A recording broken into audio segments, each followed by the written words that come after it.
Do you ever try to seduce him, like by wearing a sexy outfit, or like like on a Wednesday night, put on something like a kimono? Like a policeman? I don't.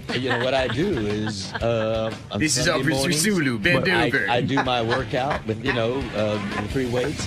Take a shower. Free weights. And then I lean on a doorway and say, "Hey, big boy." It's time. Holy have shit! Some fun? Yeah. Every Sunday. You say you lean on the doorway and say, "Hey, big boy, you want to have some fun?" I may have to put on a different pose, but Yeah. When did it start becoming only Sundays? I guess about 5 or 6 years ago. I don't know what It was just. Do you think he's masturbates? More relaxed? He's more relaxed on Sunday. You guys have joint bank accounts? Yes. Oh, he should put out 2 days a week for that. You're the earner there. Yeah. Well, he's the one that makes smooths the way. You got a prenup with him or what? No, we don't. Whoa. Whoa. Hold it. We trust each other. Wait a second. Oh my! Oh, I don't think Brad will approve of my being on the show, getting advice from you. I'm just being sensible here. This is not a bad. I don't know why prenups have to be a bad thing. Why can't people talk about their finances? They should be mandatory, shouldn't they? You can't talk about your sex life and you can't talk about finances with this guy. It's like you're two strangers. Well, he brings you a pot of tea. Our sex life. How much are you going to pay him for a pot of tea? I mean, let's say shit hits the fan.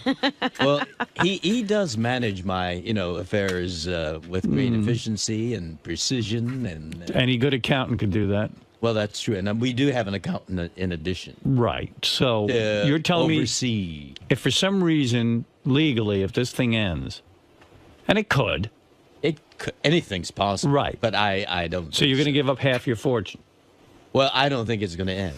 I got a lot of emails saying that by me butting into your relationship with Brad, that I was causing problems. Oh. And that, yes. Well, Brad said he stopped listening at that point when we started talking about prenups. Right. He just didn't want to hear it. What happened yesterday? Did you go home and have yes. We did have a long discussion. And I explained to him what you told me. And he says, actually, it makes sense because we're all human beings. You don't know what happens, but I love you.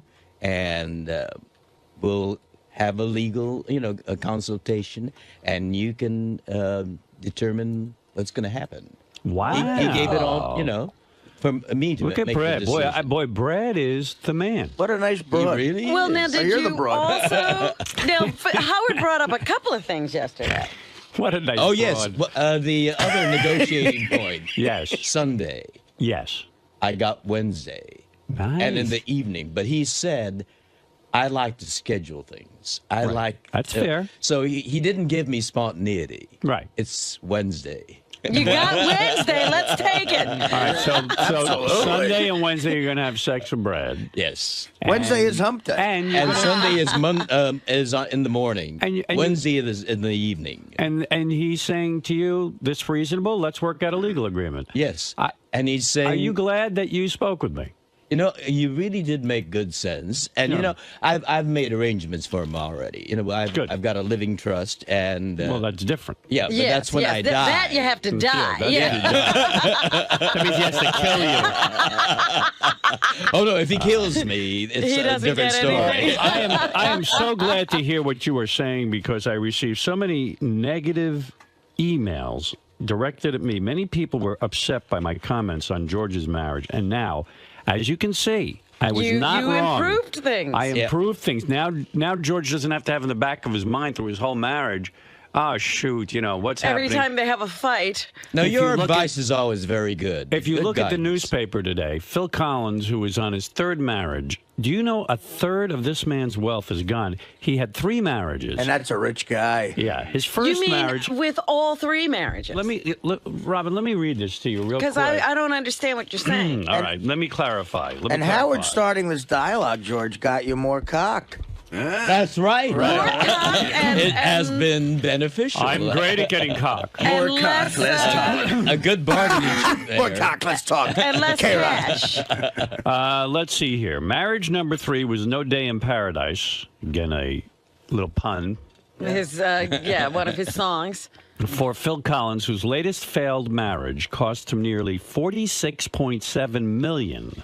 Wow. Believed to be a record for a celebrity divorce. Yeah, that's $2 million more than Paul McCartney. Yeah. I thought Collins, let me continue. Collins, 57, had to pony up the huge sum to 𝗦𝗵cie𝘄𝗿𝗍, 35, to end their 6-year union. 6 years? Yes, according to Britain's Daily Mirror. The soft rockers settlement tops the Paul McCartney deal with Heather Mills, which was estimated to be worth about $45 million. Collins and 𝗏𝗏 announced in March 2006 that their groovy kind of love had ended, saying in a statement that they'd been growing apart for some time. They only were married 6 years. Collins, who doesn't take his own musical advice about hurrying love, is no stranger to big dollar breakups. Wife number 2, Jill Tavelman, reportedly cashed in for $34 million after they decided to live separate lives. Collins ended their relationship by fax in 1994. London's Daily Telegraph reported that Collins has dished out, here we go, $84 million in divorce dough, which would be about a third of his estimated $280 million fortune. A third of his fortune.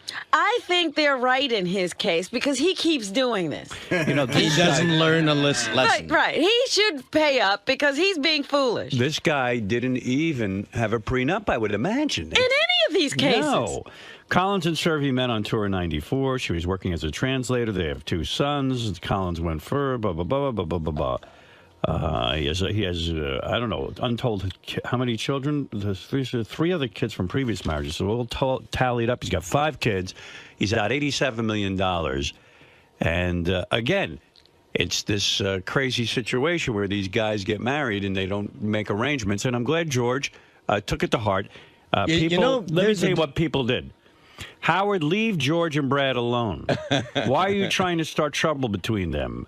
George is just fine with his sex arrangement with Brad. Wrong. No, he wasn't. Worry about yourself and leave those 2 alone. Do you think Beth is really going to want sex all that often once she's reeled you in? Why don't you take a good hard look at your own relationship? And then she talks about adopting a baby. Wake up, Howard. That broad wants a baby and has already told you that if she gets pregnant, she's keeping it. That's one way she can ensure more money out of you for years to come. Here's another one. You are such a schmuck. Sometimes George and Brad's relationship is not all about sex, and that is why homosexuals in general are misunderstood and criticized. Now, all relationships are sexual. What did they just say? He said that I'm carrying on here where George and Brad don't care about sex again. You're wrong. George does care about sex. Absolutely. Here's another one. I feel that George is going to have a hard time with Brad tonight when this topic comes up tonight. You see, you're wrong. The more you keep this stuff to yourself, the more anger and resentment gets into the relationship. And if you're considering spending the rest of your life together, making this kind of pledge, you got to be able to talk about anything. That's right. I bet you love Brad what counts more. Is love. I bet you love Brad more. He gave you a great response to both things. I really do love him that much more. Right. You know, but the difference between Phil Collins and us is we have had a prenuptial live-in relationship, you know. The difference between you and Phil Collins is that he doesn't have to do Star Trek inventions. Finally, Jesus, Howard, back off George. If anything, you're going to be one that causes them to break up. This conversation has made me feel so intrusive and uncomfortable. His relationship is not yours, so mind your own business. Well, that's the problem. People don't talk. That's it. And George needed some talking to. I think you should be a marriage counselor. You really should. For George and Brad. You seem to understand the homosexual relationship. I do. The human relationship. I'm practically homosexual myself. It's a human relationship. I'm one gene off from being homosexual. I'm just being funny, George. Gays aren't that. Howard is half Italian and half homosexual. Funny. I know they're a human relationship. All right. Very good, You've George. really solidified our relationship that much more now. Yeah, and I want the audience to understand that. I get so much hate mail because they think I'm talking to someone and intrusive. Well, you know what it is. I'm not. They can't have these discussions in their own lives. Right. That's what's pissing them off. You know what? Once again, I am terrific. You are. I am. Because, and no one else is. There's the air of romance and excitement about the wedding and all, and so you really don't go into that You're caught area. up in it. And you bring reality into the scene. I love me. And we know how great reality works in romance. Well, it's working, Artie. it's working. It can work. It's Dominic Barbara, you're on the air, of course. The bloated You know, Howard was eternity. trying to probably break them up, but he's made them stronger. I was hoping that you'd come in and say you broke up. Dominic Barber, you're on the air. Go ahead, say what you need to A say. few points. First of all, hi, George. Good morning. How are you? How are you? Number one, you always talk about people who don't have prenups. Well, I had a case, and you know the person, Howard, who, because he had a prenup, and I had the wife, unfortunately, saved $6 billion.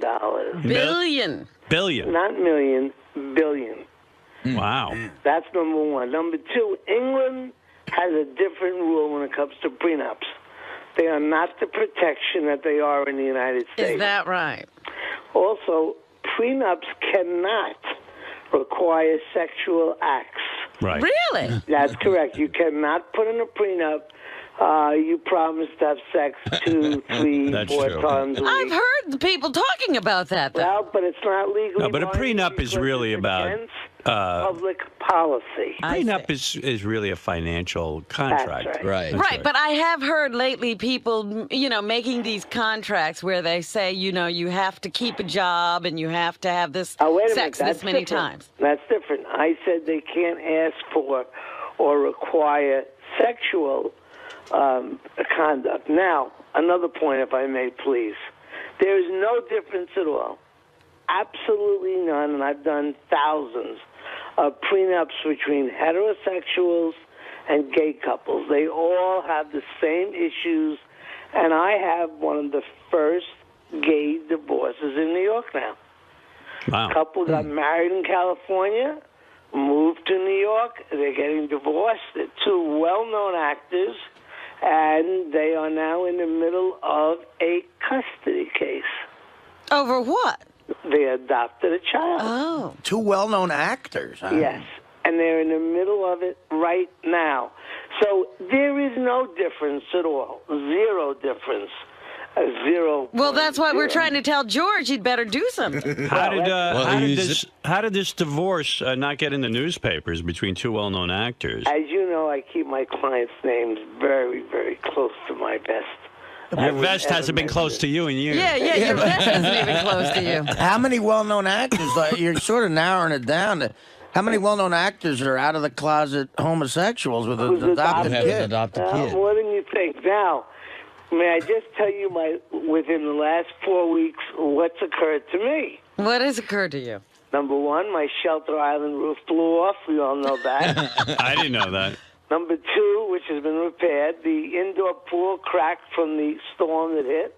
Jesus. Number three, as we all know, I had to dive in the water because my boat blew up In your underwear. in my underwear. And Sunday night, a car hit my limo and then drove into my building and knocked out 3 officers. What's going on with you? Who can't relate to Dominic's problems of his limo getting hit and his staying indoor away pool from being it. fucked? He's every man. Yeah, and his Shelter Island house's roof. Yeah, how's your indoor pool? Well, I'm sure there's a lot of construction guys. These are all they rich can't even guy take problems. this. Yeah, I mean, like, you shouldn't even have these things. All right, And thank you, Dominic. And I'm not even a little upset. All right, thank you, Dominic. Bye-bye. Bye-bye. my indoor pool. He forgot that the boat blew up. Just in the last few weeks, my $1 billion estate in Shelter Island, the roof blew off. My yacht blew up. My yacht blew up. I'm no longer on yacht. My limo was hit by a car, And everyone is upset. and my building was crashed into. All right. What else? Okay. So as long as we have George here, George was on the wrap-up show yesterday where he talked about his wedding in full detail, and I learned Who a few. planned this wedding? George Brad. Yeah, we No, but I'm planned. just, did one of you take more of an It was interest? a collaborative thing. I see. So here you go. Here is George. A couple of quick clips, because I know you missed it, Robin, and you Yes. should hear this. And Artie, I know you want every little detail. Here we go. This is just a couple of clips. Well, before the wedding starts, there's a wonderful, beautiful singer who's going to start out singing Climb Every Mountain. And then when we come in, we're gonna be marching down to one singular sensation from the chorus line. Oh my God! Are you going to be high stepping? Yeah, that's Oh no! We're just gonna be marching. Brad doesn't do high that. step. But I could see the you, Nazi like, goose step. I could see you kicking one leg out as you know, like in other words, you kick the leg out. I could be tempted to do that. That's a real gay wedding. We're show people, you know. We Why love show climb every mountain? musicals, and we have a bagpipe. You know, Why climb every mountain? Robin asked a good question. well, you know, there has been a struggle to get to this point. Oh, It's but been a George, mountain. forget that. This is all about romance. Yes, and the romance will be there. Brad's cock One is a singular mountain. sensation. It's a and- metaphor here. Brad's cock is a mountain, and George is No. the Edmund Hillary of. That's a ponderosa pine. All right, let's hear more details because this was rather interesting. As John Hine and Gary Dell'Abate get something out of George right. that we could not. We have one still cameraman, and we've agreed to give an exclusive to People magazine. And the rest of the photos that we don't use goes on AP's pool, so everybody gets it. So if I'm not out of line asking, are you paid for the exclusives? No. See, you should tell your publicist to get paid for the exclusive, and then you could donate the money because you can get paid for those. And never thought of that. And then donate it to charity. And then if you donate it to want. charity. In other words, somebody might be willing, you know, InStyle Magazine is a perfect example. They do all these weddings. They might be looking for a gay... How much would they pay? They could be up to $100,000 sometimes. $100. $100,000. 100,000. Oh, 100,000. Yeah. Oh, told George- naive, innocent me. I told George if he's getting $100, maybe he ought to pass. It's a little insulting. Yeah, don't take 100. Hello, OK Magazine. I have a deal with People, but I want to give you the exclusive for the right amount of money. We'll give you $100. Okay, thank you. I didn't even know they paid that much. I don't mean to be greedy, but how about $125? Yeah, all right, Let's we'll pay start the bidding. Oh, tonight you can see me win $106,000, which I gave to charity, Right. on @𝗦𝗵cie on ABC, 9 p.m. Are you supposed to give away the 𝗦𝗵cie. ending? Yeah, why watch? now? Oh, well, that's true. We already know the outcome. You win $106,000? $106,000. I was competing with Sherry Shepherd and Well, I can see why you'd beat her. She thinks the world is flat. Right. What is the show? it's called 𝗦𝗵cie. Is it a new show? It's a new show. It's a summer, Summer a replacement game show. show. I believe the show I've seen. It's where you sit there and you have to bet whether or not the person will do a certain stunt, whether they can Exactly, some preposterous activity. Like one of those on our show was a German guy who can lick a CD, and by his licking, he can tell what the song is and who the artist is. That's ridiculous. Isn't that preposterous? Yes. But anyone who claims to be able to do something that outrageous, has got, there's got to be some legitimacy to it. So Sherry Shepherd bet that he could do it? She bet he couldn't. And Right. I bet he could. And Wow, he did and it? he did? And I won, yes. You're telling me the guy could lick a CD? And It tell was what the amazing, song was. yeah. Well, how do you explain that? Did the guy Well, explain he it?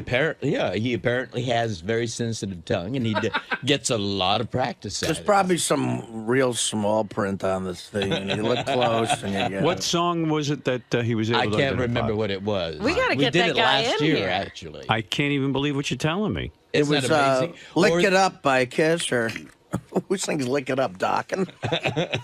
We got to get him in here. I want to see that. Yeah, They flew him over from Germany. I think he's Yeah. from Munich or something. Who is Have to Sherry be. Shepherd? She's on The View. She's that she is? fat black chick who thinks the world is flat. She was said, I don't know that the world is round. How I've do you never know that? seen it. I've never seen the world. Oh, that broad, yeah. Oh, she's funny. She's a fucking piece of work. I've never seen the world. Have you? Have you seen it for yourself? How you know the world is Prove round? it. Prove it. And she's never seen anyone lick a You CD. don't know OJ did it. Prove it. You don't have a I didn't videotape. see it. You didn't have a videotape of that. I think the World Trade Centers are still standing. They just got some invisible paint on those motherfuckers. Sherry Shepherd. That's a genius. Will there be any Star Trek element in the wedding at all? Now, this might look and sound like a Star Trek element, but they really are good friends. Our best man's going to be Walter Koenig. Oh, great. Who played Chekhov.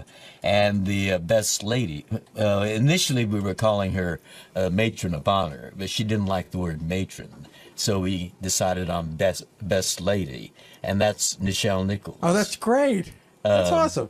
But it's got the Star Trek element, but you're doing it because they're really your They friends. really are genuine. We have them over for dinner, and we've been over to their home for dinner parties at each other's house, and Walter was the first one who kind of smelled who I really am. Right. And that was all right. Let me smell your ass.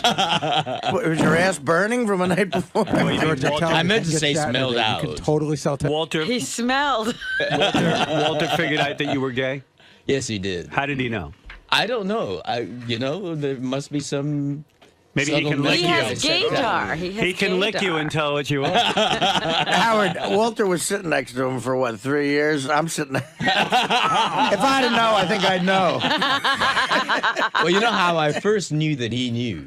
We were standing at the coffee room. In the morning when you get into makeup and you report to the set, you hang out at the coffee urn. Right. And we were talking to each other, and he started making these gestures for me to turn around and look, And so I turned around, and behind me was an young extra, a gorgeous-looking young hunk, wearing the tight Star Trek uniform. And then that's when I knew that Walter That he knew. He was trying to help you get laid. Right. He was pointing out something you might like. He was your wingman. He was my wingman. That's a weird way to And tell now you, he's though. my best man. Right. But that's a weird way for you to find out. Like, how did you react to that? Like, did you say, hey, thanks? Why would you show me a young man? I want pussy. Right, I mean, I guess I'd sent out enough messages already by that time. Right. You mean he'd by see talking and just acting? He'd like see yourself? me, admiring some of the extras. And, Right. And dropped enough hints. The kind of extras that I looked at. I mean, we had some gorgeous girls too.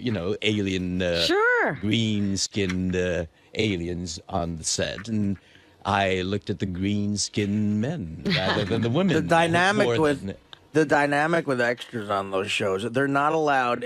I don't know what it was like in the '60s, but like at Mad TV, we didn't have a budget. We didn't have a budget for stand-ins, so we had to do all that camera blocking ourselves. Right.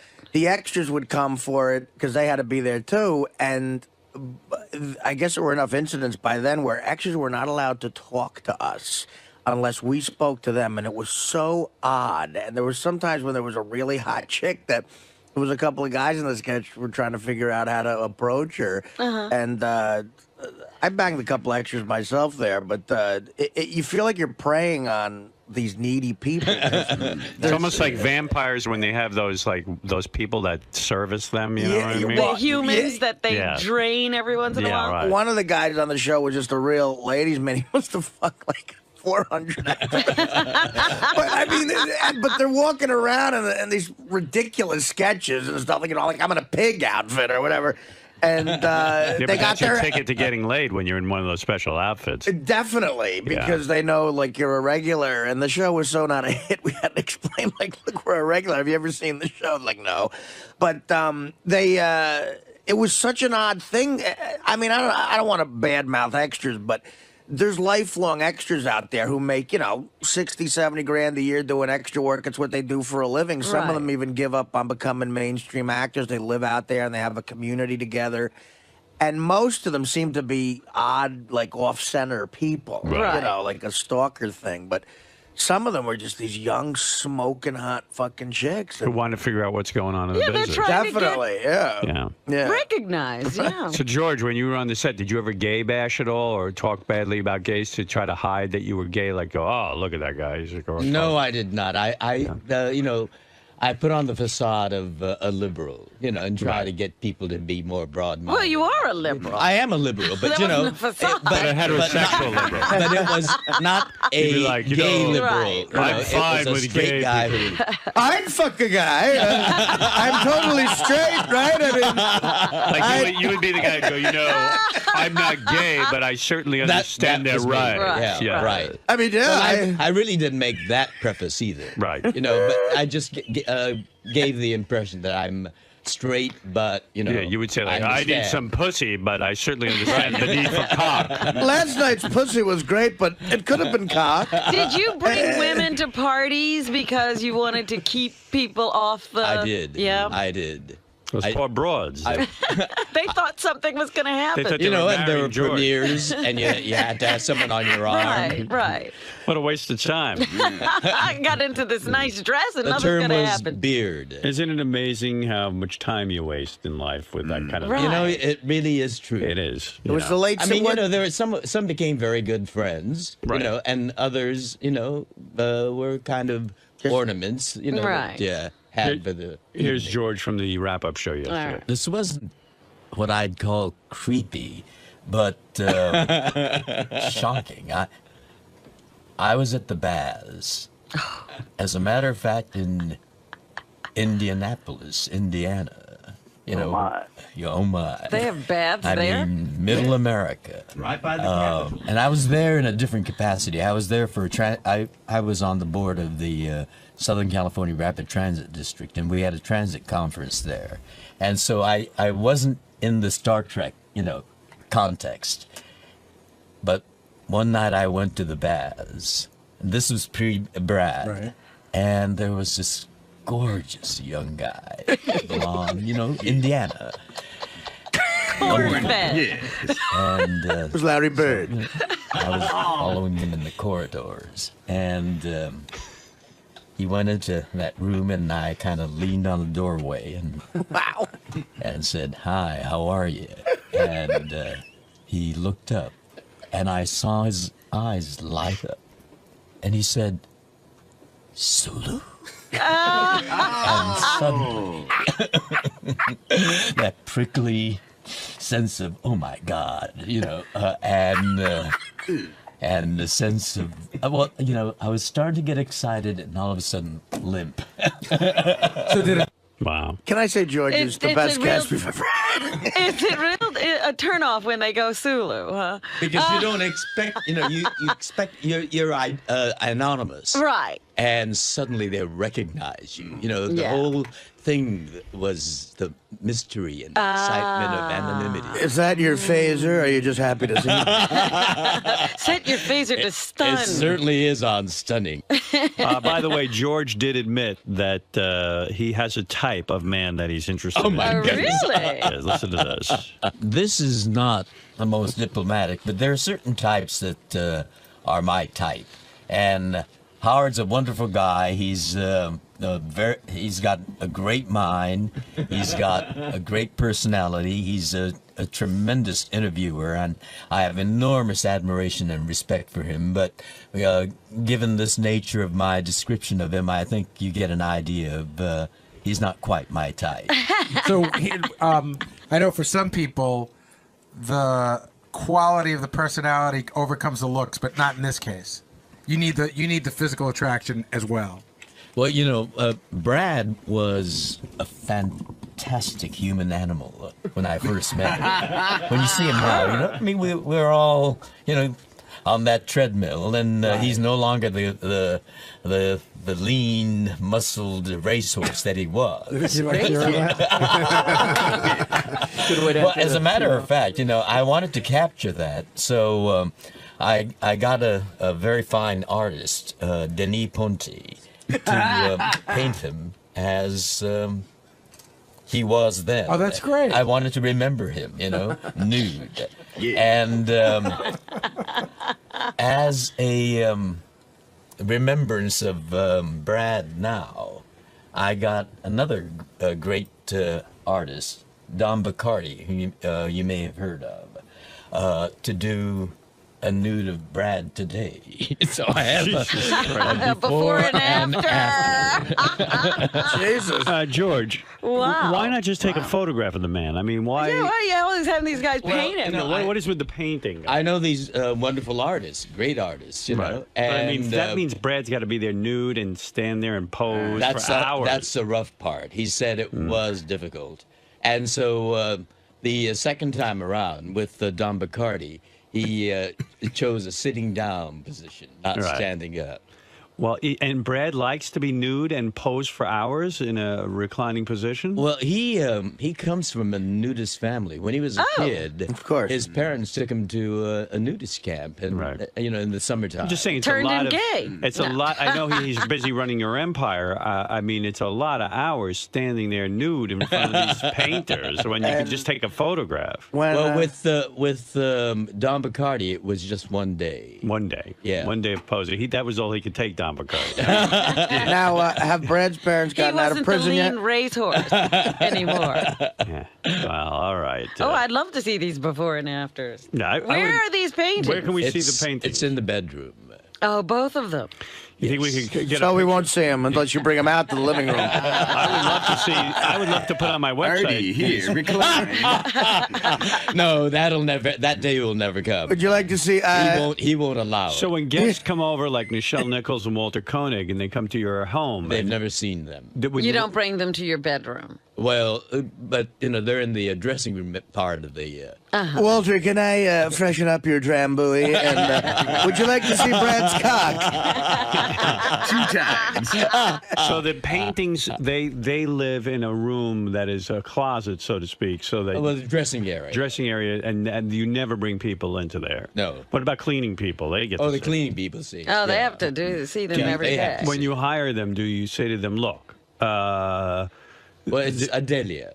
Adelia, do A woman. you say to her, listen, there's going to be a nude picture, Brad. I don't want you to get frightened when you walk in there." You know, I don't remember mentioning it to her. She just cleans. you Right. know, and she didn't make a big thing out of it. Do you ever pleasure yourself to the picture? Do you ever look at it and In whack the off? shower. No, I can't see it from the shower. Right. Okay. All right. No. All right. You're a good interviewer, Howard. Nichelle, have you seen Brad's painting? And well, anyway, there's a couple of moments from the wrap-up show that I thought I'd share with you. Indianapolis, you don't think I've been there. It's you don't right think across there's the gay street. bathhouses. Yeah, Really? You know where the Never have Capitol guessed. is? Yeah. It's right on that street. I was there. right there. Shit. Isn't that something? You messed up. When you hire It's very discreet. when you hire a painter to do a nude of your man, does he ever make the penis bigger, like slightly bigger, to just sort He of should. be complimentary? Well, as a matter of fact, Brad, I shouldn't be talking on the air like this. Come on, George, it's just us. Oh, it's just us, yes. The just audience four. knows every fucked up part about the rest of us. No, but I'm Well, saying- Brad told me Yeah. that, you know, he's older now, and he was sitting down. So, you know, he wasn't the way he wanted me to see him. Right. However, 𝗏𝗏𝗏𝗏𝗏 did use his artistry. His imagination. I'm sure Don has some, memories of cocks from other paintings. So Don was able to draw in a slightly longer schlong. And a bit more volume. to it. yeah. Because I think what you're saying is when Brad was sitting down now, the penis would invert. Right. And you'd see like a little turtle head.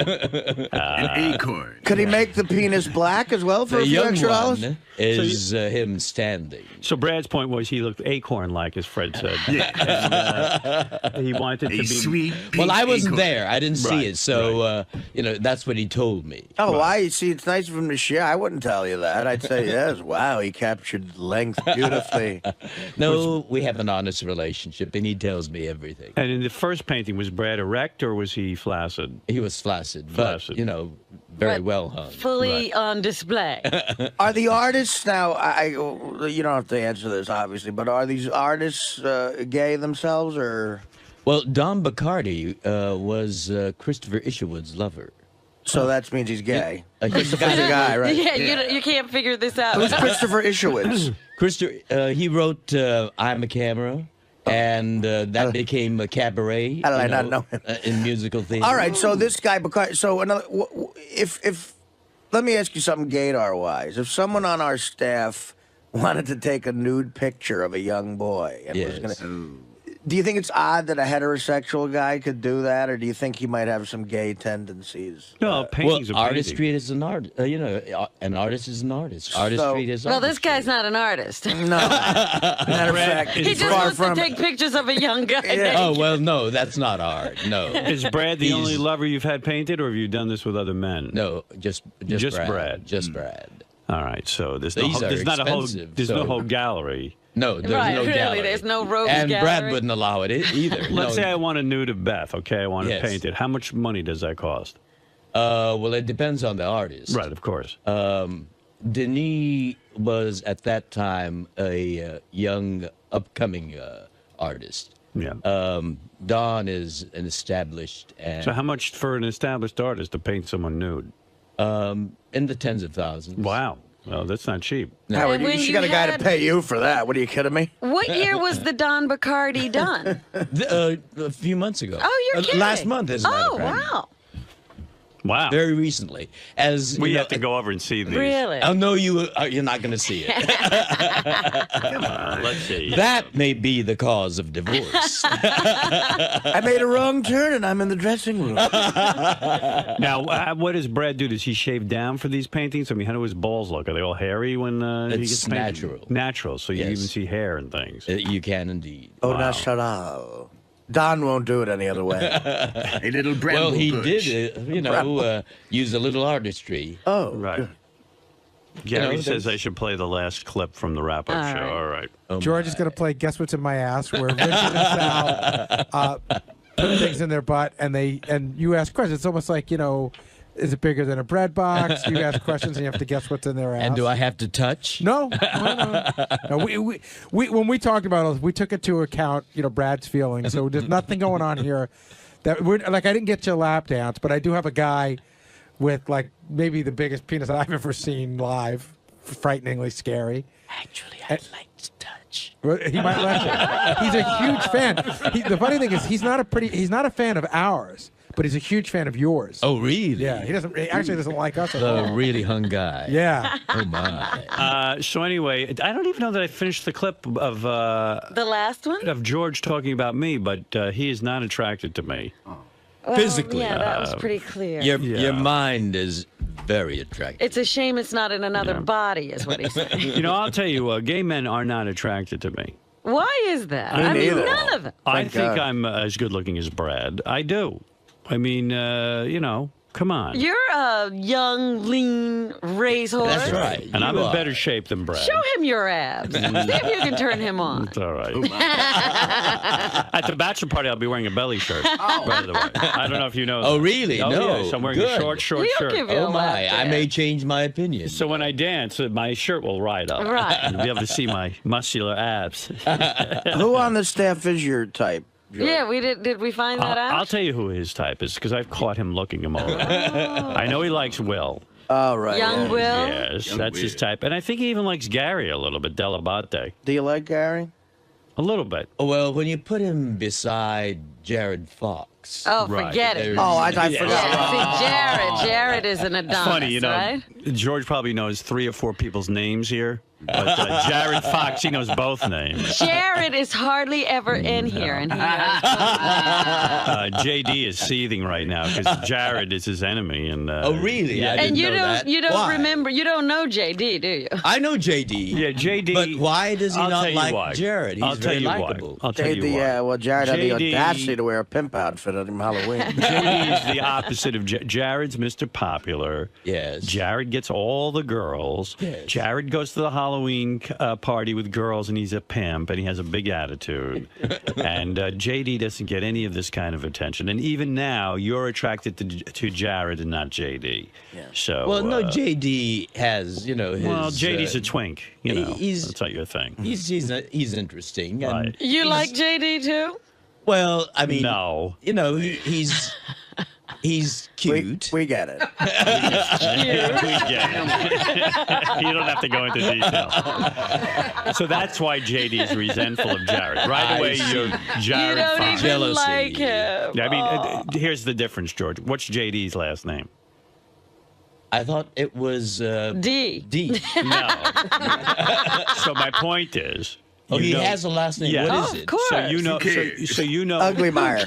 So you know Jared's last name, but not JD's. And that's why he gets upset. Oh, well, I He's better find jealous. out his last name then. It's Harmeyer. Harmeyer. Yeah. Real sexy. JDH. How quaint. JDH. I gotta tell some people, like, because this reminds me of Miss Howard TV yesterday, like the mindset of comedians, like the guy thing, the sex thing, still it overrides any need we have for compliments about being funny.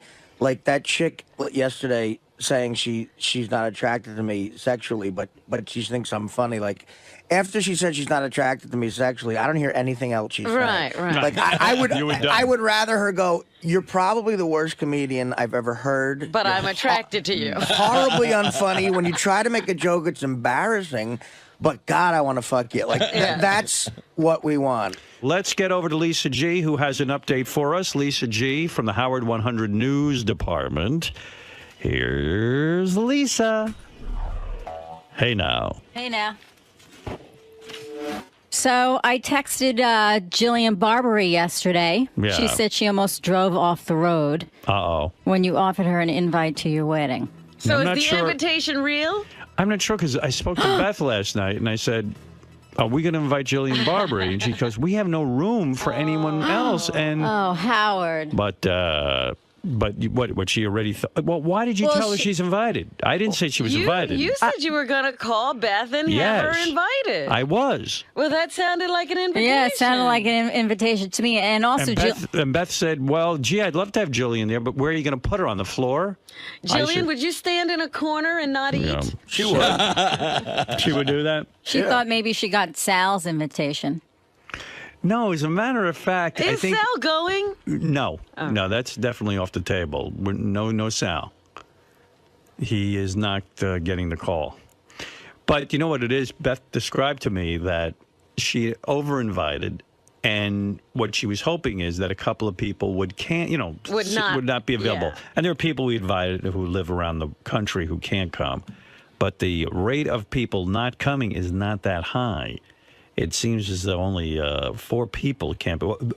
Brad and George, being 2 of them, can't come. Yeah. Which is very sad. We're going to be on our honeymoon.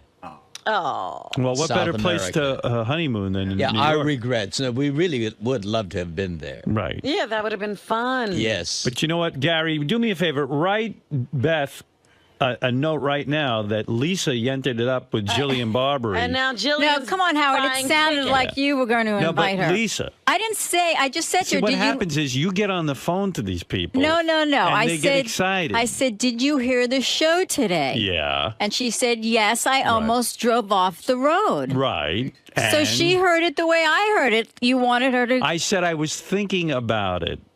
I don't. I don't know. I have to listen back to the Listen tape. to the tape. But Actually, what happened was, but still, Lisa should have gotten your permission. You said, Gary, write Beth a note and tell her to invite 𝗫𝗄𝗿𝗱. Right. And then Beth wrote me back and said, "I'm all for it. Where are you going to put her?" I said, "I didn't realize. I thought maybe we had a couple of slots open, but we don't." We have to fire Lisa. Now So, Jillian's what's- driving off the road again. What's the final answer? Lisa's a pain in the ass. I am You really are. I mean, I understand. You I understand. started this Yes, news come team. on. I understand you're doing your job, but you have no idea. I'm trying to fly under the radar here. Now. Yeah, the king of all media. No, but I really, you know what? I've got to tell you what happens to me with this news department. It really was a mistake. I told you it was a thing I'll tell you why. didn't want to do. I wanted the news department to cover everyone but me. Cover Rob and Fred, Gary, Every time or they try to cover me, I say, this is the Howard Stern news. Get Right. away from me. Yeah, I don't get it. in other words, like cover the whack pack, cover different elements of the show and stuff, and have a live presence when we're not here. But the fact of the matter is, You know, there are things I don't even want to talk about Of on the air. course. And then the news department starts entering it up, and then I'm forced into it. I said you created your own paparazzi. I did. You created all this stuff about your wedding. You keep talking about it. I went down to get my marriage license yesterday, Oh, right? did you? I'm looking over my shoulder to see if this Lisa G is following You're me. ducking to avoid the Wow, people where'd you you go? employ. I'm not saying because City you're. Hall? I'm not saying where Did I you went. miss that story? I know. I thought you were monitoring City Hall over their website. Lisa claims she can go and watch the webcam in front of Yeah. City Hall, and she And was, see who's coming in? and she would watch to see when I'm going to get my I marriage thought I license. saw you on a bicycle. Think I'm going to bike in? Bicycle. No, out at the beach. You know, when you Oh, you get thought he was getting it out there. Yeah. when you get a marriage license, you got to bring with you a birth certificate, a driver's license, and then if you've been married before, you got to bring your proof that you're divorced. And then it hit me like a fucking ton of bricks. Like, oh man, I've been married before. Yeah, what's up with you? This is my second time to the party. I said, gee, and I got real nervous. I go, That's kind of crazy. what if it does? What if I'm Phil Collins? I'll be on Yeah. wife number 3. What if I have to do this again? Because they only give on the form, they only give you 2 spaces. Like you go, What do you do now, a third one? if you have a third marriage, I think they got to make a whole addendum. You got to flip the page. Elizabeth Taylor has like a booklet. Well, each time you have to show Now, your wait a divorce minute. papers. Let me ask you something. If you've been divorced more than once, Well, imagine when Larry King goes down there. He has to bring do a you trunk. have to bring all of the divorce papers? Larry King has to bring with him a vault. He has them stapled together. Yeah. I need another form.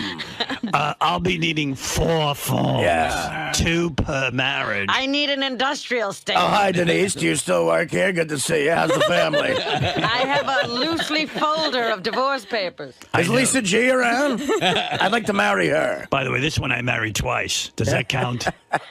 My latest one is now trying to get away. I'm here with my latest 𝗦𝗵cie𝗄𝗿𝗍. So who knows what that's like? But, then it hit me like a ton of bricks. Wow, Yeah, you're a guy with a history. Yeah, and then, Yeah, but I mean, What is my Beth God. doing betting on you is what you should be saying. And then Beth had to make a big decision. She hasn't decided yet whether she wants to be Beth Ostrowski or Oh, Beth you Stern. had to register the name? Well, here's the thing. When you get a wedding license, they say if you're going to have a new surname, whether a man or a woman, like is Brad going to take your name? Is he going to be a No, we're Takei? going to keep our own names. Okay. So I you think he should be still- Brad Takei, personally. You're Altman still Takei? George Takei and Brad Altman? Yeah. That's it? Well, How about Brad Sulu, even? You know what? I'll make him sound like he had a little Asian in him, and he has a little Asian in him for years. Why don't you both change your name? He does. Why don't you both change your name to Sulu? That would be very cool. well, Brad's thinking of Altman Takei.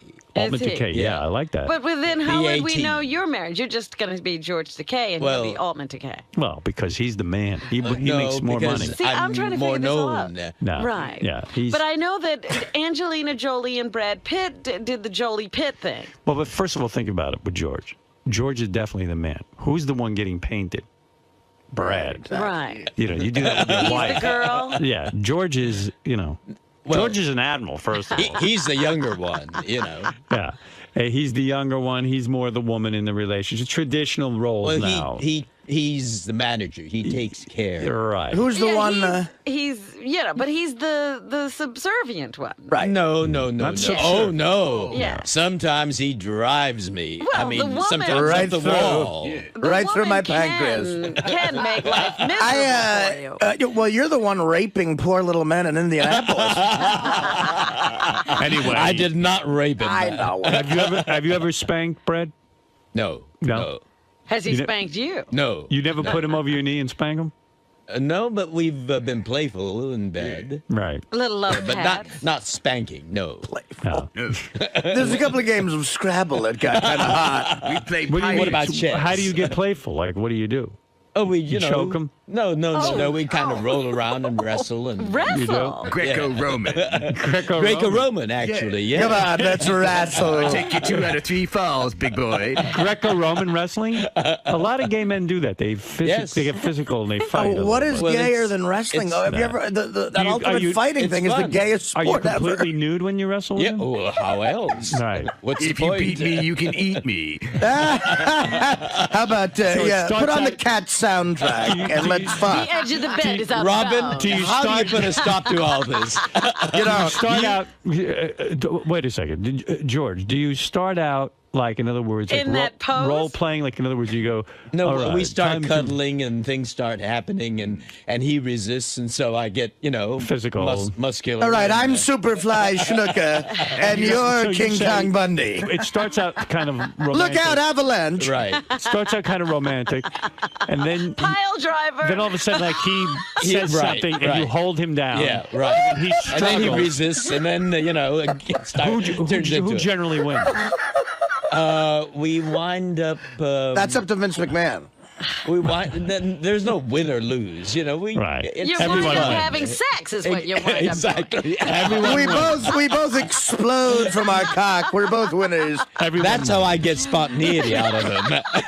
Wow. All right, I'm Sergeant and it Slaughter. Ain't rape. You're Bruno Sammartino, and I'm Sergeant Slaughter. You're Pretty Boy Floyd. Why not have like a wrestling contest to see who fucks the other one? Like, in other words, whoever wins gets on top. You're gold dust. I'm gonna fuck you. All right. So what was I talking about? Let's keep talking about it. We're talking about the wedding. Oh yeah, surnames. The names. So Betho Stern is funny. Yeah. Well, I'm not looking for humor. Right. And she wants to have a cute, funny name the rest of her life. Sounds Irish. So anyway, Ostern. We're sitting there and. Put the law down. You have to. Well, no. It doesn't. It's up to her. So all of a sudden they say to surname. So she goes, "Well, I'll leave that blank." And the guy explains to her that if you leave that blank, and then you decide you want to be Beth Stern, you then have to go through a whole nother ceremony. You got to go through a court thing, right? Yeah, a court thing, and almost like getting married again. Oh, really? It's such a fucking hassle. She says, "Well, so if you do it now, it's all taken care of." So there it was, Beth Stern. I saw. Oh, wow! But wait a second. Oh my! What? That doesn't mean she's going to use it. It means she can use it. Well, that's a good thing. Yeah. So there it is. See, that's what I was thinking, because then she could be Beth Ostrowski for business if she wanted to be. Right. But she's Beth Stern. For monkey business. I happen to be someone who isn't one of these cynics who thinks it's going to fail. I've seen you guys together. I think it's very strong. But there are a lot of open and, there's a lot of people, people email and saying all these statistics like second marriages don't work, 30%, but tattoos don't work. I don't believe in any of that, but there are a lot of open-ended questions here. I mean, obviously, is she going to be Stern? Does she? The kids thing. I love you, man. I love you, man. But that kids thing, because. There's no question. I just think okay, but if she, you're saying if that changed, she's going to come to you and tell you and you'll end it. That is so much easier said than done. Well, I know. I mean, my God, she loves you so much. That's going to be a very difficult thing to do. But we know that. But other couples, in fact, there was a new statistic out about how many women over 40 are childless. It's a growing number of people. And they're lucky because this is not an unusual thing. They're also godless. Listen, there are two women in this room right now, Lisa G, Robin Quivers. Both of them are barren. Barren? That's right. They're without children. Baron von Munchausen. And they are happy. You don't know what's in my past. No. And really. And if you really want to get technical, there are three women in this room. George. Baron. You don't know what's in my. You know what's in my past. There are two bottoms and a top. George, although there's a child in Indianapolis with my face. You don't feel empty that you don't have children, right? I mean, you're fine. We have our life. surrogate children, Marcus and Hannah. No, my grandniece and nephew, who live, just 5 minutes away, and they're over all the time. So you have that outlet. Yeah. You know what I like about Brad and George?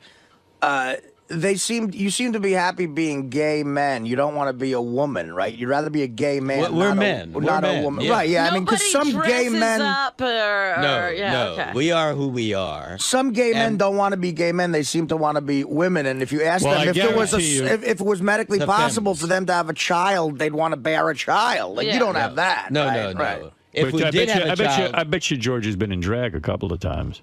No. No, what about Brad? Not that I could remember. No, Brad hasn't either.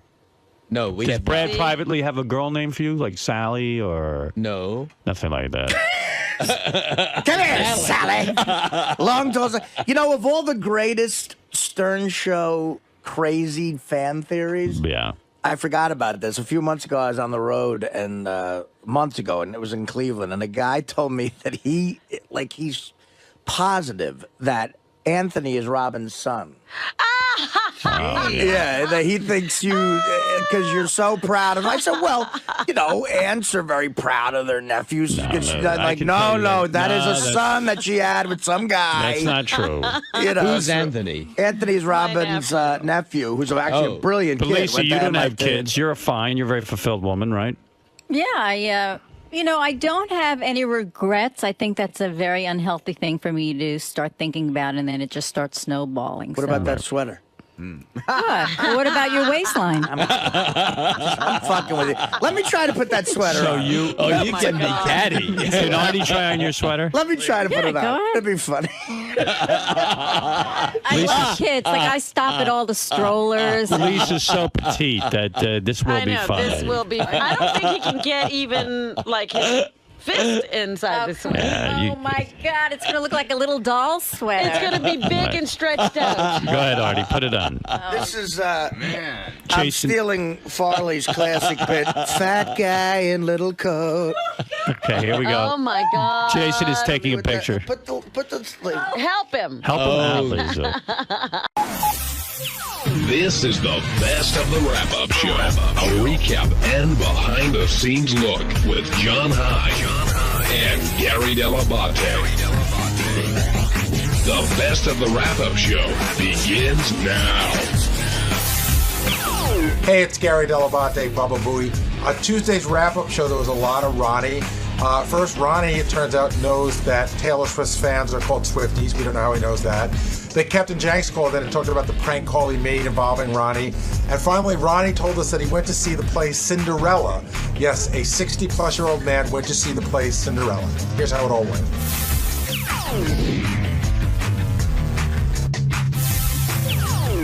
Another argument that we had, I wouldn't say argument, but discussion we had before the show, and then Howard picked up on it during the show, was about Taylor Swift singing along to all the acts.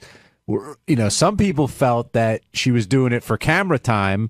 I'd asked JD, but he can't come down here right now. How come? What's he doing? He's in a meeting, but he does feel that way. I'm with as JD. Do you. And I and Steve both feel that she's a young girl who just likes music. I think that when you go to an event like that, where you're really the focus of attention, she's not just anybody going. Agreed. She's the focus of attention. Yes, you should go and have a good time. And there's a party that says, hey, I'm going to go do what I want and be who I am. But there's another party that knows that every little thing you do, the camera's picking up on. So I think that her singing every song is a move. It's a move to get on camera. I disagree. I think she's just singing along and she's enjoying the music and being a 23-year-old girl. Can we tell the audience that you, off the air, refer to her as Tay-Tay? On the air, I've said Tay-Tay many times. So you're in a whole other league. Look, just because I've seen her in concert 5 times. Have you seen her 5 times? 5 times. You know I'm going again, right? Are you? End of March. What city this time? It's local. Going to Newark. John's like he's like the Grateful Dead. He's like a deadhead for Taylor Swift. What do they call them? What? Taylorheads? Do they have names? Taylorhead road groupies? Swifties. How do you know that?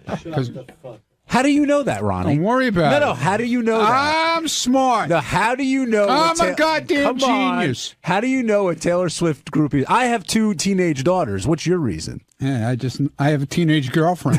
Is that why you know? Is Stephanie a big Tay-Tay fan? She likes her. Do you like her? Not particularly. No, not for you? No. Not your speed? She is cute. I got to say, she's a cute kid.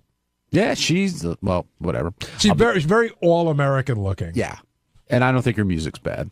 Some of it, not all of it. Steve Brandano agrees. I see him shaking. I think it's funny because you don't think her music is bad. I'll give you 10 other artists that like dance around her genre that you would probably hate. That's true. I like her older stuff, like Tim McGraw. But anyway, let's get Ronnie. I'm glad. I like her Greetings from Asbury Park album. I'm glad you're here. Oh, are you really? Yes, I am. Oh, because good. before getting into David Spade, I did want to ask you about that prank call that Jenks did because apparently you weren't a big fan of it. Not that it wasn't a big. I mean, he got upset because I didn't knock him on the news. I just said I was, I'm friends with a lot of cops, and it was a whole cop thing, and cops were getting shot and killed that day, even. So Was it not fun and not funny? It was no. I mean, his stuff is funny, but you know what? He got all bent. He started knocking me on Twitter because I said, because I did the news story with Lieberman saying, that I wasn't too thrilled about it. But, I didn't say I hated it. Do you think Jenks did the wrong thing by doing it? He never does the wrong thing because he's always doing those phone calls. So, He's done a couple of calls I think he wish he could take back. Are you pissed at him? No, not at all. But he's pissed at me. Jenks, are you pissed at Ronnie? Jenks, you there, buddy? I'm not pissed at Ronnie. I was just bummed out that because I thought he would think it was cool. When I did the prank call, there was no reports of anybody being shot or injured. I did it before any of that stuff went down, and I didn't hear it till that night after this all went down and the cop was shot and then he died. He had already died. And Jenks, in all fairness, nobody had been shot or killed that day. He'd already killed 4 people. But the thing is I don't do this to make fun of a tragedy or to make fun of people being shot or injured. I do it to show that these people on the news, after 25 years, they still can't stop it. They still don't check their sources. And, I let it out that it was a prank call early on. I didn't keep everybody on about it. And I kind of figured, Ronnie, it would be good for the block party. And I just could imagine all the phone calls that you must have fielded within the first 10 minutes after me doing that call. I agree with Jenks, by the way. I know he does these during some pretty weird tragedies, but to me, it's always a mad rush to be the first to get the scoop. And it almost seems like these news organizations care so little about what's going on and care more about getting the person on. And I agree most of the time, 99% of the time, it's not a bad thing. There's like 1 or 2 that he probably shouldn't have done. Well, Jenks proved that, I thought, with this call. Jenks, she would have talked to you all day. What's that? She would have talked to you all day, it sounded like. Yeah, but I kind of got nervous because, again, I was thinking, well, if there are people, if you would have watched it that day, you heard that the reporters and everything, they were getting in the police's way from doing their jobs. So, I mean, me doing a prank call to that show was probably just, I think, was just comical. It was just to show that these people were so willing to put anybody on the air without checking any sources that I could at least get through and do it. I just didn't want to keep string anybody along. You know where I thought Jenks used to shine for me? Jenks, what is the Philadelphia version of, I guess up here, it's called the DOT. What is like the Department of Traffic, like the roadworks people? What are they called? Right. It's called PennDOT. PennDOT. Every single snowstorm, he would call as the head of PennDOT and always get on it. I would think, how do these people not know who that is and what his number is? And he would they go, now from PennDOT, we have this guy. They put him on. Jenks, you're a master of your craft. But, Ronnie, you're not mad at me, No, right? I never said I was pissed. I just said, if you listen to Lieberman's story, I never said I was pissed. You weren't pleased, though. But I just wanted to make sure you didn't have a problem with me because I'd be bummed out. I was bummed out that you didn't like it. It's not that I didn't like it. I'm saying it's not that I didn't like it. It was just, I don't know. At the time, it just hit me the wrong way. I don't know. All right. Thanks, Jenks. We're all good. What did you do for Valentine's Day? What did I hear you saying? Hey, listen, you're going to Taylor Swift. I went to see Cinderella. I'm going with my daughters. What did you do for Valentine's Day? I went to see Cinderella on Broadway. My God. How was it? Why? Because that's what Stephanie wanted to do for Valentine's Day. She's into Cinderella, I guess. I don't know. She thinks you're her prince. Yeah, I am. I am a prince. I got to, we sat third row, I was a prince. Someday her prince will come. Yeah. How was Exactly, after I'm gone. What'd you think of the show? It wasn't that terrible. I didn't fall asleep, so it wasn't that bad. Actually, they added a little humor into it. How so? And then they made little jokes here, here and there. I got to ask you a question. Good. I'm not being facetious about this at all or anything. Were there mostly kids at the show? No, absolutely not, dude. It was all adults. Really? Yeah. I wonder why. And it's not even open yet. It's in preview, and it was sold. It's been sold out for date. Really? Who's in it? Anybody big? Any big names in it? Not that I know. Not even in my day. No Angela Lansbury. No, there was somebody. I forget who it was. I recognize one name. Did they cast well? Was Cinderella? Yeah, she was hot. Yeah, she was definitely hot.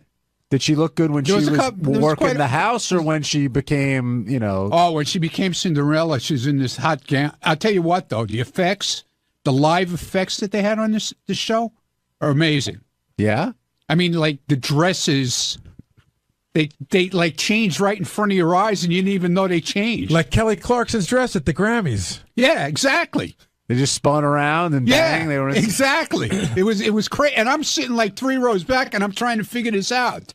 You think it'll make it on Broadway? It's opening March 3rd. I understand. Do you think it'll stand the test of time? I think so, because a lot of kids. They're going to take a lot of kids to see it, probably. But you said it was adults. It was adults. There was there were some kids there, but I'm telling you, it was mainly adults. Cinderella. Happy Valentine's Day. Yeah, it was great, man. I'm sure Stephanie must have been thrilled. Though. Please. Unreal. On Wednesday's wrap-up show, we talked a lot about Mark Cuban and him entertaining Shark Tank pitches from the staff. So Richie Wilson came in with his winning pitch, but Tim Sabean came in with his losing pitch, and Scott DePace came in to explain why he didn't pitch at all. Lots of fun, as always, on the wrap-up show.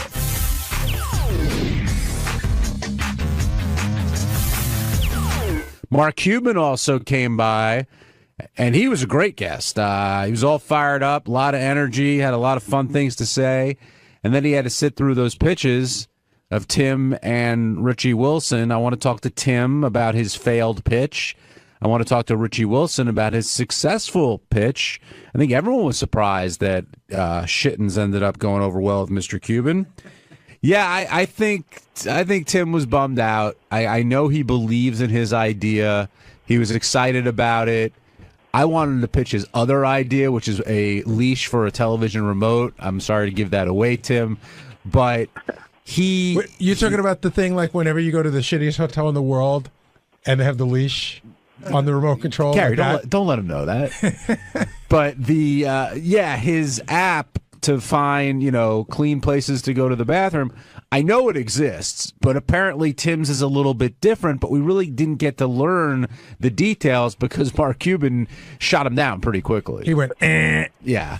Do you think that in Tim's pitch it was necessary to tell Mark Cuban, a guy you're A, trying to get money out of, and B, a complete stranger, he could have just said, hey, sometimes you got to go to the bathroom. He didn't have to tell him that he shit all over the wall. That's what makes Tim, Gary. He didn't have to tell him, but he wanted to, add some color to the story and get him interested. And I understand that. Tim came to me afterwards. He's like, this app is going to kill. He's got it under control. Yeah, get Tim down here. I want to talk to him about this app. Did you know he put $8,000 into the app already?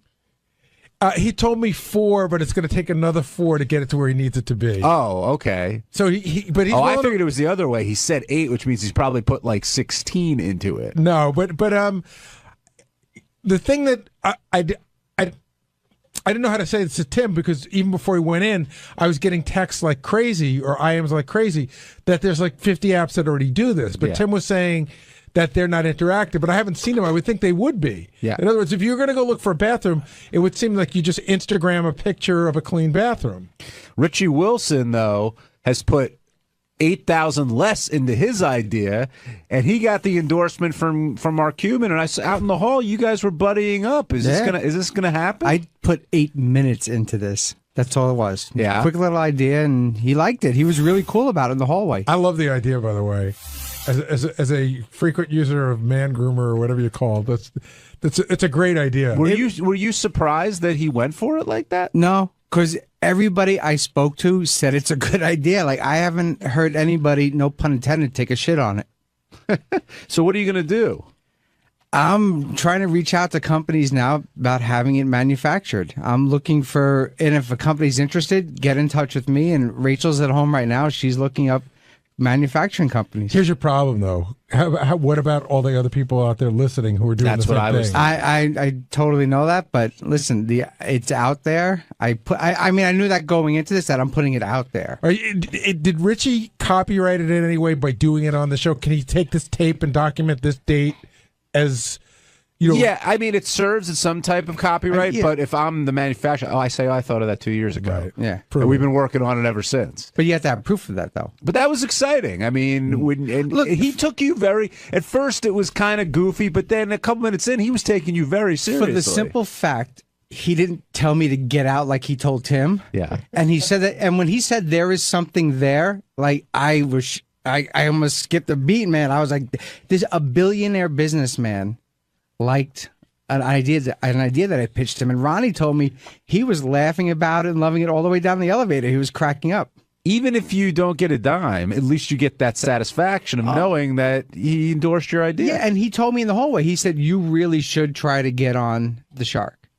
He said, you really should try to come on. Oh, so get on the show. So as soon as if he would have been here with people, I would have asked him, is there a number? How do I get in touch? But I didn't want to ask him, like, hey, give me your email address. Are you going to change the product name if you have to get on Shark Tank? Because I don't know if they'll let you go on. I would do a Shittens brand, because for like a guy, like a hunter, they would love to use Shittens in the woods. Like, that would be great. But I would have to change the name, somehow. You got to change the name, because the place you need to sell it is the moms, and I'm not talking about that. Like, you can't get into Kmart or Target or unless you put BJ's like Club the pound sign and percentage or whatever, tens, you know what I mean? That's actually a better idea. Yeah. But even some of those places won't deal with that. That got me 3% of the company, by the way. You're in. You're in. You have 3% of nothing. I appreciate that. The other thing, I know other people were upset, Gary, because they wanted to pitch and didn't have the opportunity to do so. I know. We had I think we had 5 people out here altogether. You know who was supposed to pitch and declined to pitch was 𝗪𝗏𝗍. And what happened was, basically, 𝗪𝗏𝗍 told me yesterday, I no longer believe in the video caddy. In a sense, he said 19 years ago, great idea. 9 years ago, great idea. He goes, things have changed. Everybody's got a camera on their phone, so I don't believe it anymore, and I'm not going to come make a fool of myself. Wow. Well, I also know this morning he was saying he didn't know about this segment until yesterday afternoon. Right. So he didn't. Well, that's okay. I mean, I think he wanted some preparation or to have a pitch. For somebody who's been working on for 19 years? I'm surprised. I mean, he's got a lot of pride. I know that. And he believed in that product for a very long time. Technology's changed. But for him to admit that, that's a big step. Now, do you think he did it just because he didn't want to do the pitch? I think he did it because he's out of video caddies and it doesn't matter anymore. I don't know. Scott, if you're still selling them, let me know. But I remember him telling me he sold out. I mean, the video caddy is 5 times bigger than the iPhone. Yeah, but you could still, you got the brand name. You can make a smaller or iPhone caddy, iCaddy. You could do something like that. We're all geniuses here when it comes to this entrepreneurship. All right, 𝗪𝗏𝗍, you weren't able to. I didn't know you gave up on the video caddy. That was news to me. Gary just told me that. I sold the last video caddy 2 years ago, maybe. How would we know? How would we know that? I told you guys. I mean, it's quite obvious. I haven't had the website up for a year and a half. I don't know. Because I check the video caddy website every day. No, it's funny. I mean, I just didn't know. At some point, it was definitely out there. I know it's not on your radar, but you knew at some point. Trust me.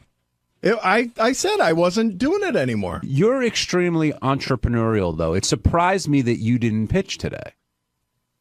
I mean, I've got other ideas, but it was really odd yesterday. Gary came into the control room and said, "Are you ready for tomorrow?" Well, that's because Will had sent you 2 notes what? to 2 different email addresses, which I guess you don't check Lotus Notes. I do check Lotus Notes. Then Never got that. Here's the email. You can look at it. That's from last week with some other email address that I have no idea. You have 7 different email addresses. Patmedia.net I have not had in 12 years. How would I know that? And then the next one How would you know that? The next one I is haven't had it in 12 years. The next one is a Lotus Note address. Scott? I swear to God, I did not see that. I do see it here, so I'll have to go back and check.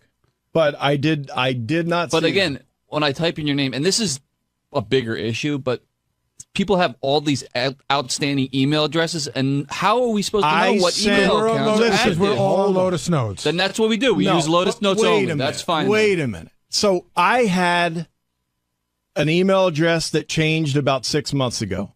I didn't remember which one it was. I let our IT guy know. I let Tracy know. But I can't spend 25 minutes looking up trying to find your old email which says what your new email address system. Is.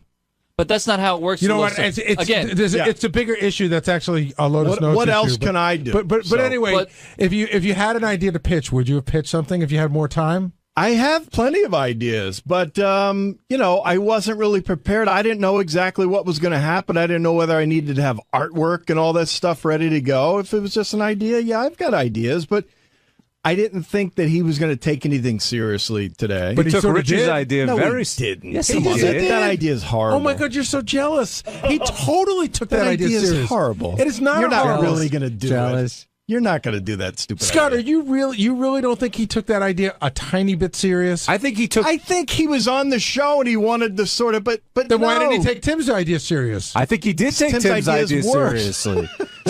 He assessed Tim's idea, right? Said it had been done, and said goodbye. He listened to Richie's idea. He said you've got something there. And I don't think he was doing it to be a nice guy. I wouldn't invest $1 in that idea. I mean, but wife. You don't have $1 like him to give. A wife would do. You sure I do. A wife would do just as much as a glove. How do you take the glove off? I don't know. To me, but that's the best thing about Shark Tank is they really don't care what the idea is. Can it make money? If it makes money. If Richie proves that Shittens is a moneymaker, he'll invest. Why wouldn't he? For the guy that made Post-its, he said, I'm going to put glue on the back of a notepad. And people would have said that's stupid. And they made billions but off you can't just... Fail. It's the same type Why are you so frustrated by this? I'm not. I'm frustrated trying to explain why I think Shittens is a stupid idea. And I don't think Mark took that seriously. I think he was...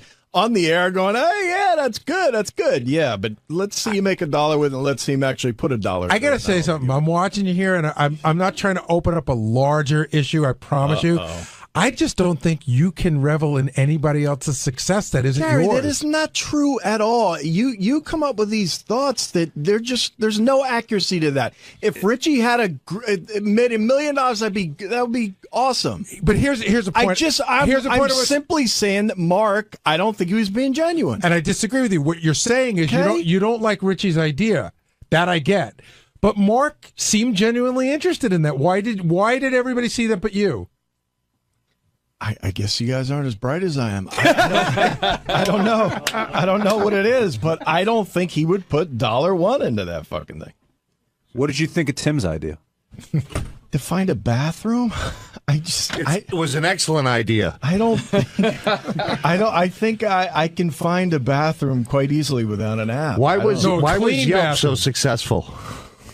Was what? Yelp for restaurants.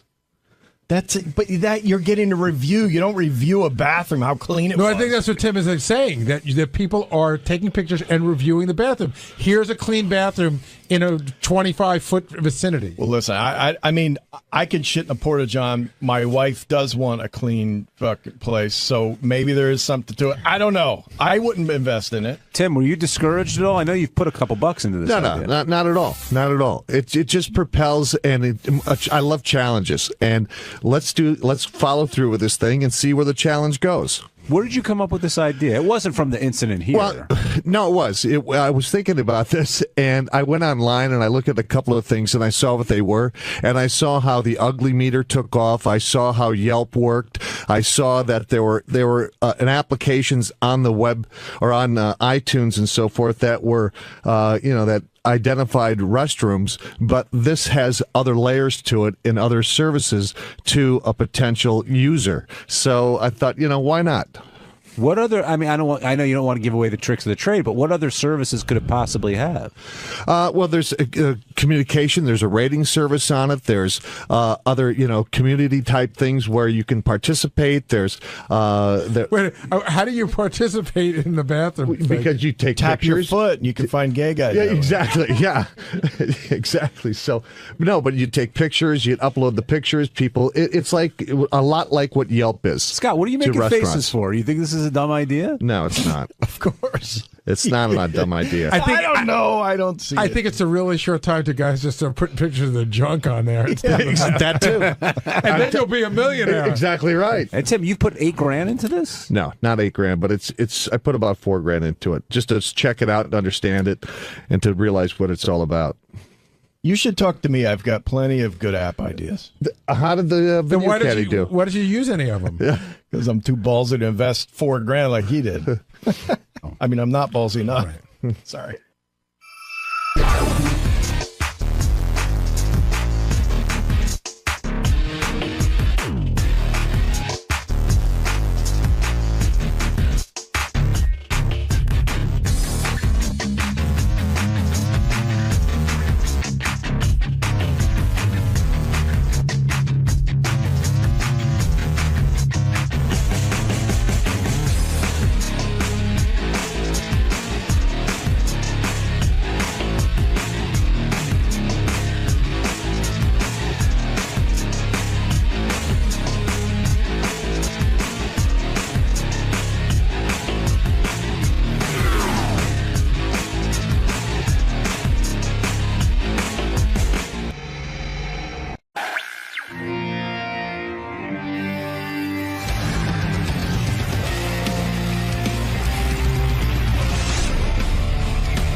Hey, I'm Mark Cuban, owner of the Dallas Mavericks, on TV show Shark Tank, and a whole lot of other things, and I'm fired up to be on the show with Howard. It's actually, I think this is my third time. It's the first time in 8 years, so I think he forgot about me. But I'm a huge Howard fan, and whatever he wants to talk about, we'll talk about Shark Tank, we'll talk about the NBA, we'll talk about business, and I don't know, Howard, best interviewer in the world, so I'm sure he'll come up with something interesting and different. Absolutely, and since it's been almost a decade now, you're going to be sitting down with the uncensored version of Howard. So yeah, and that's true. And so, who the fuck knows what'll come up? I don't care. That's the beauty of coming on Howard Stern show. You just never know what direction he's going to take it, and you just never know what he's going to ask you. So that makes it fun. all right, we'll see you in the studio, Mark. Can't wait. I was talking to Mark Cuban in the green room. I told him you go to the games. I was like, he was very excited by that. Yeah. But he said, like, people don't want to talk about basketball anymore. It's just people stop on the street constantly. Just want to fucking pitch them, their dopey inventions. Well, yeah, he's on TV. It's awesome. You like that show? Oh, I love it. My favorite show on TV. People love I that don't show. even watch it. The guys, it's American Idol. The guys are so fucking smart, Howard, and savvy, and they know their shit, and they call bullshit. So it's a great show. Right, because they're businessmen. Yeah, that's what it is. They don't care about the idea. They care if it's making money. That's it. Right. Like, if you come with the flashlight, you can make money. They don't care. Right. Oh, whoa, there he is. Look at you. Hey, man, what's happening? Long time no see. It's been a long time. How long has it been? 8 years. Wow. 8 years. Well, I guess you finally have something to say. It's Yeah, been why that so long? It's been that long. I hope you missed me, Robin. I missed you. I did. Is life great being a billionaire? I'm the luckiest motherfucker in the world. Every single day I wake up and go, if I can't have fun, then something's wrong. What level do you take it to, though? Because we don't really see your lifestyle. I just, I'm pretty much the same guy I was before I had money, but I just don't put any limits on myself. So if I want to do something and I think it'll be fun, I can do it. How many homes do you have? Like 6. 6? Yeah. Where are they? Caymans, New York, L.A., Miami, Dallas. I got 5, I guess, yeah. What's your favorite place to live in? Dallas is my favorite place to live, but I like to get away to the Caymans because it's close. It's only a 3-hour flight from Dallas. It's not like a big fancy. It's not like going to south of Spain where everybody's partying all the time. I got 3 kids now, so it's laid back and we can have fun. Miami's more of a party town for a single guy, right? Yeah, I I've had this place for like 15 years. Is so. it a private home or do you live in like a penthouse? Yeah, it's more of a penthouse in a building. Yeah. I see. Is that noisy or is that where you go to really unload? No, it's just like one of those spots that I've had. You know, when I was single, right? When I was making the rounds, I bought it and it was like, oh, this place is badass, so I'll buy it. And then I've just kept it. I've just never done anything with it. Rich guy, I mean, super rich people, like billionaires, they don't sell their properties necessarily because it's like, why bother? Why you just bother? keep it around. That's the truth, right? Because it's more of a hassle.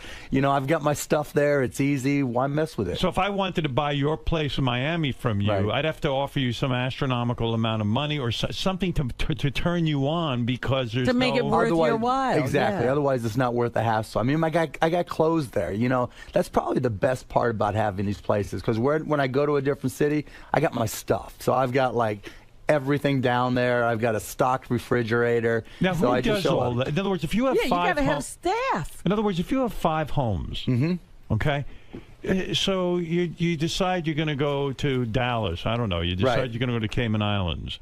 You've got to have a bunch of people who live there who at any moment's notice when you say I'm coming down have to prepare that home for you, right? Only in the Caymans because it's got like 600 feet of beach, and so you've got to like take care of the beach.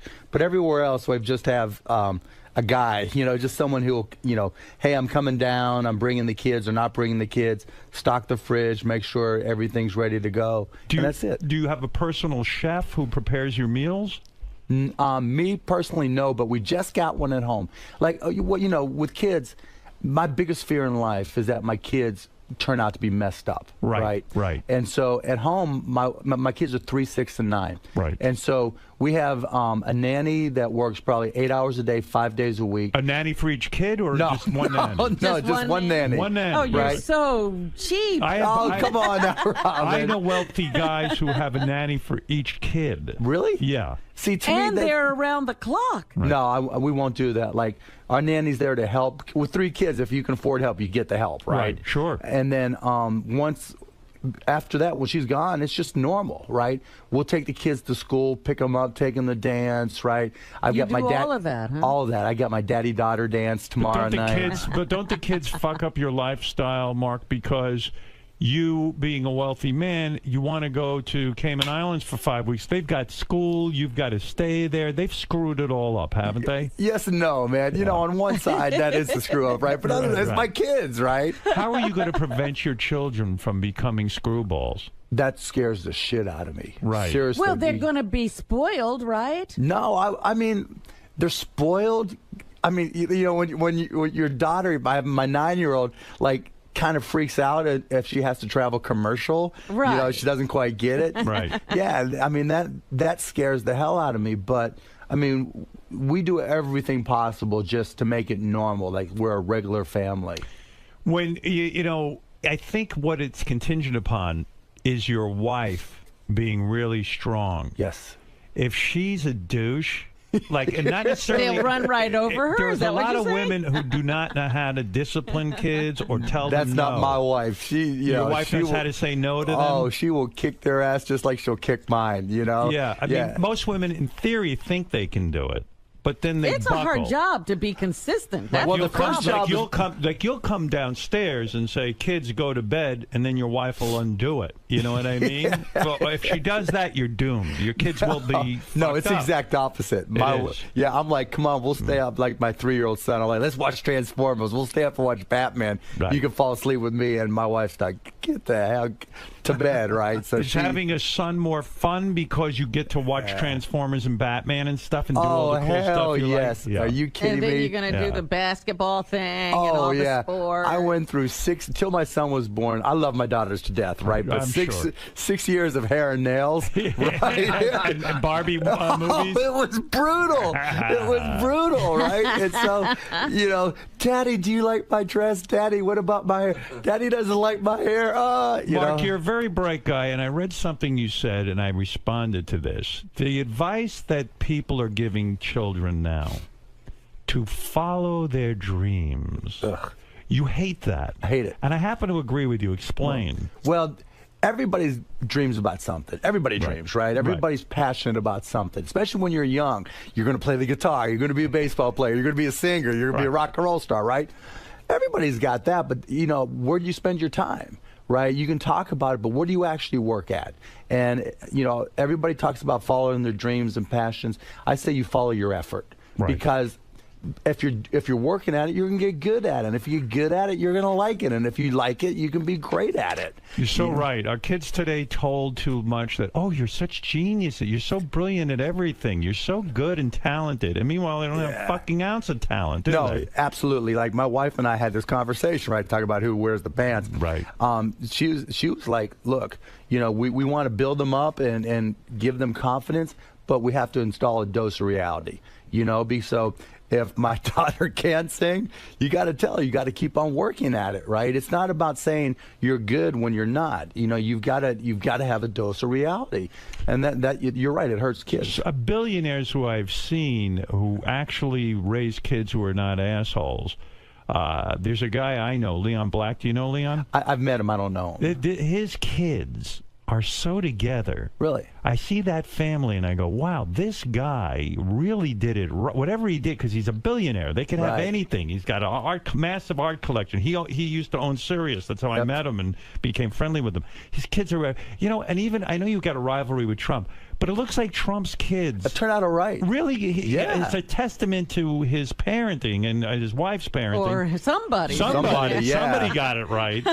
Right, they seem to be No, I've met kids. him. I've met Ivanka, you know, Junior. I mean, they're cool kids. I mean, the daughter is super smart. Right. Wharton School of Business. Yeah, she knows her shit. Right. So hopefully ours will turn out the same. Your rivalry with Donald Trump. I remember you had a show that was similar to The Apprentice. Yeah, The Benefactor back in the day. And Trump said to you, "Fuck you, Mark Cuban." He even sent me a letter after we got canceled. He even sent me a letter saying, "I told you it was going to fail." You know. Yeah. Was that personally difficult for you that the show that was like The Apprentice failed for you because Trump was like needling you? Absolutely. I'm so competitive. I'm like so competitive, you know, especially in business. Business is the ultimate sport. Right. You know, people like, I'll talk to the Mavs, I'll talk to other athletes.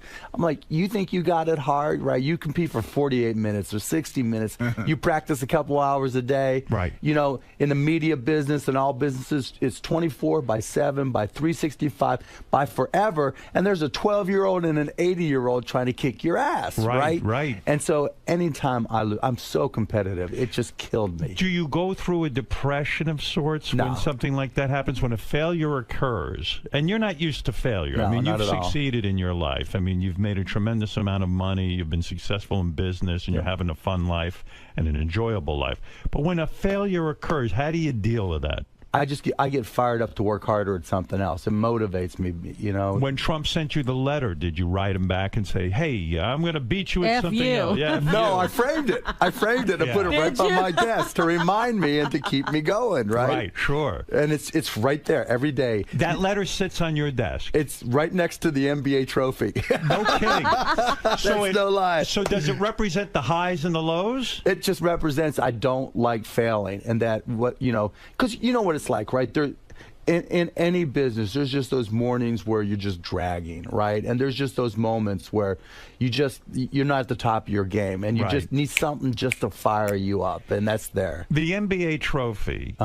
Is it true you went out that night and got a $90,000 bottle of champagne and drank it? Yep. What is a $90,000 bottle of champagne? What does it taste like? It tastes great. Does it? Do you think you'd know the difference? Absolutely not. Right. But since I was so trashed when I got it. Is that something you do because it's just because you've got the money? Because I can. Why shouldn't I try it in life? Because I can. I've worked hard. Absolutely. I'm a charitable guy. I'm this, I'm that. But maybe I could blow $90,000. But don't you, as a guy who didn't grow, I don't know, you didn't grow up with a lot. Oh no, my dad was an upholsterer. Yeah. When you spend $90,000 for a bottle of champagne, I don't care how much money I'll ever have in life.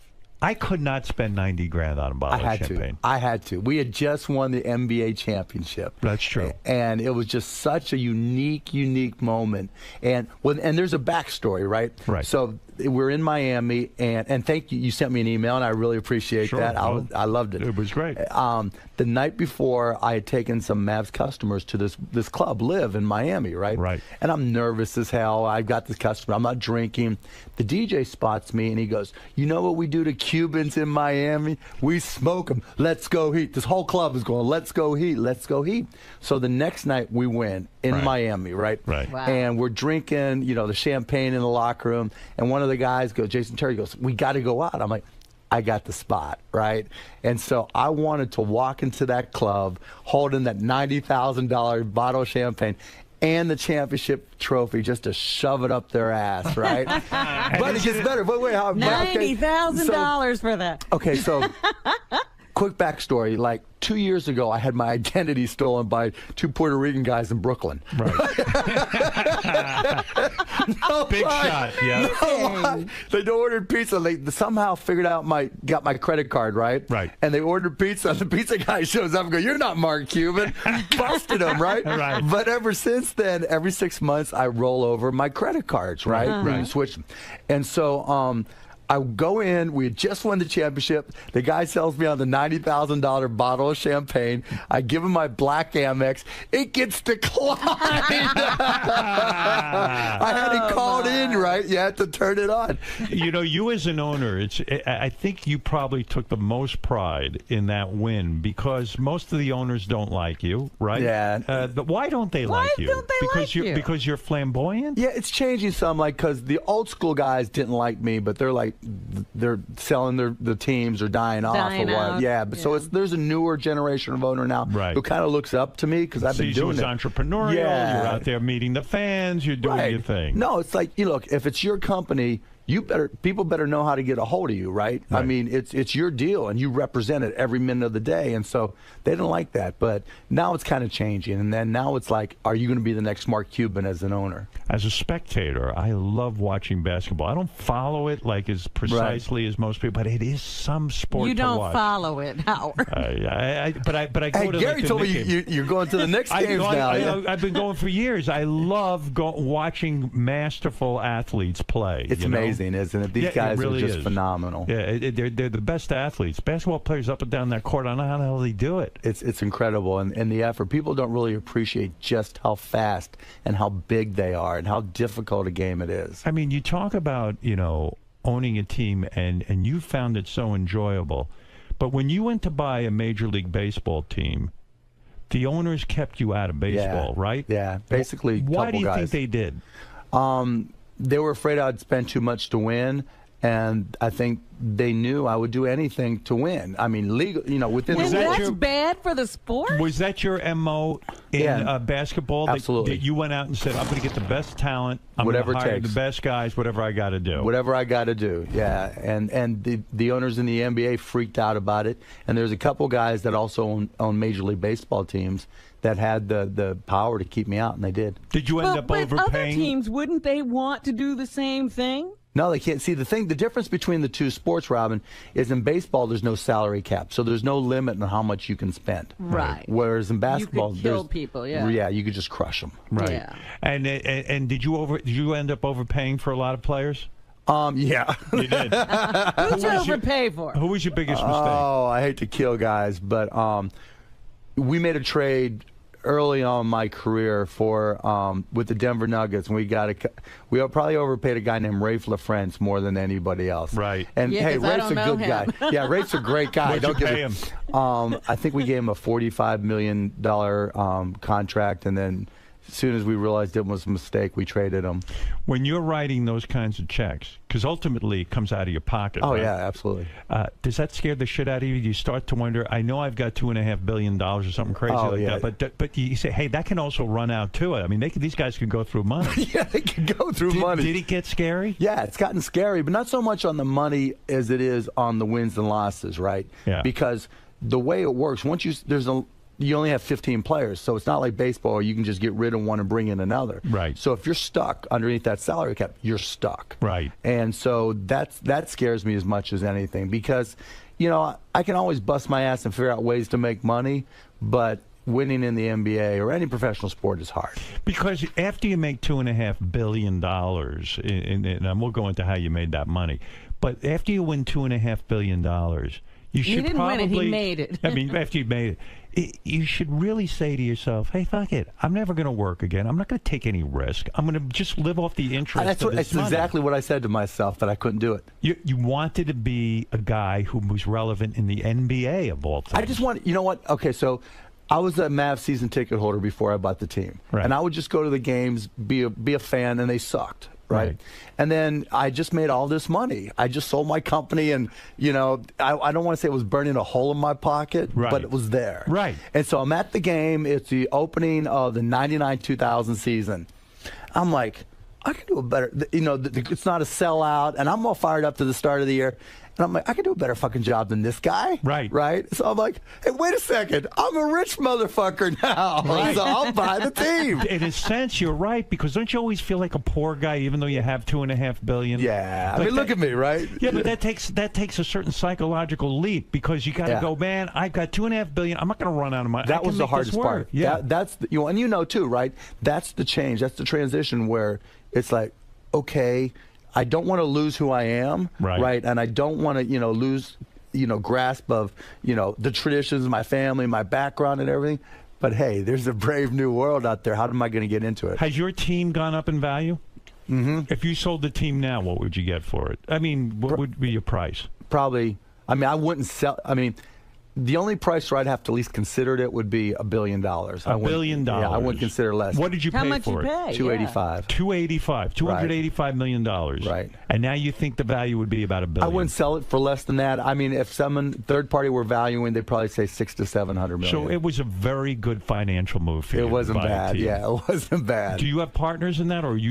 Some of the guys that were partners in the team before I bought it stayed on as minority owners. Right. But I have complete control. Yeah, they believed in you, and they said, "Hey, we're going to stay on." That is unbelievable. It is. And you know, luck seems to not luck. You make very smart decisions. No, Howard. I'm a lucky motherfucker. No. Let's be honest. Let's be honest for a second.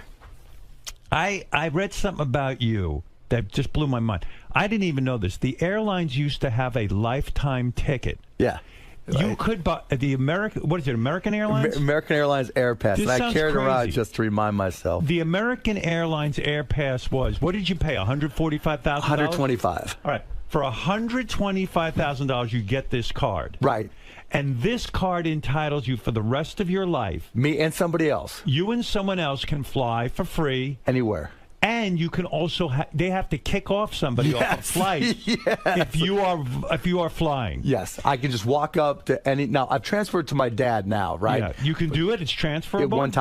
One time. Wow. One time, right? So I transferred to my, but because now you fly private. Right. I was 29 years old when I bought it, right? Yeah. And I used to walk into clubs. You had $145,000 to blow on an airline. Yeah. Pass Well, see, my first company I sold for $6 million, and I was 29. What was that company? It was called Micro Solutions. We did local area networks, wrote software, technology type stuff. Right? Okay. So you had $6 million.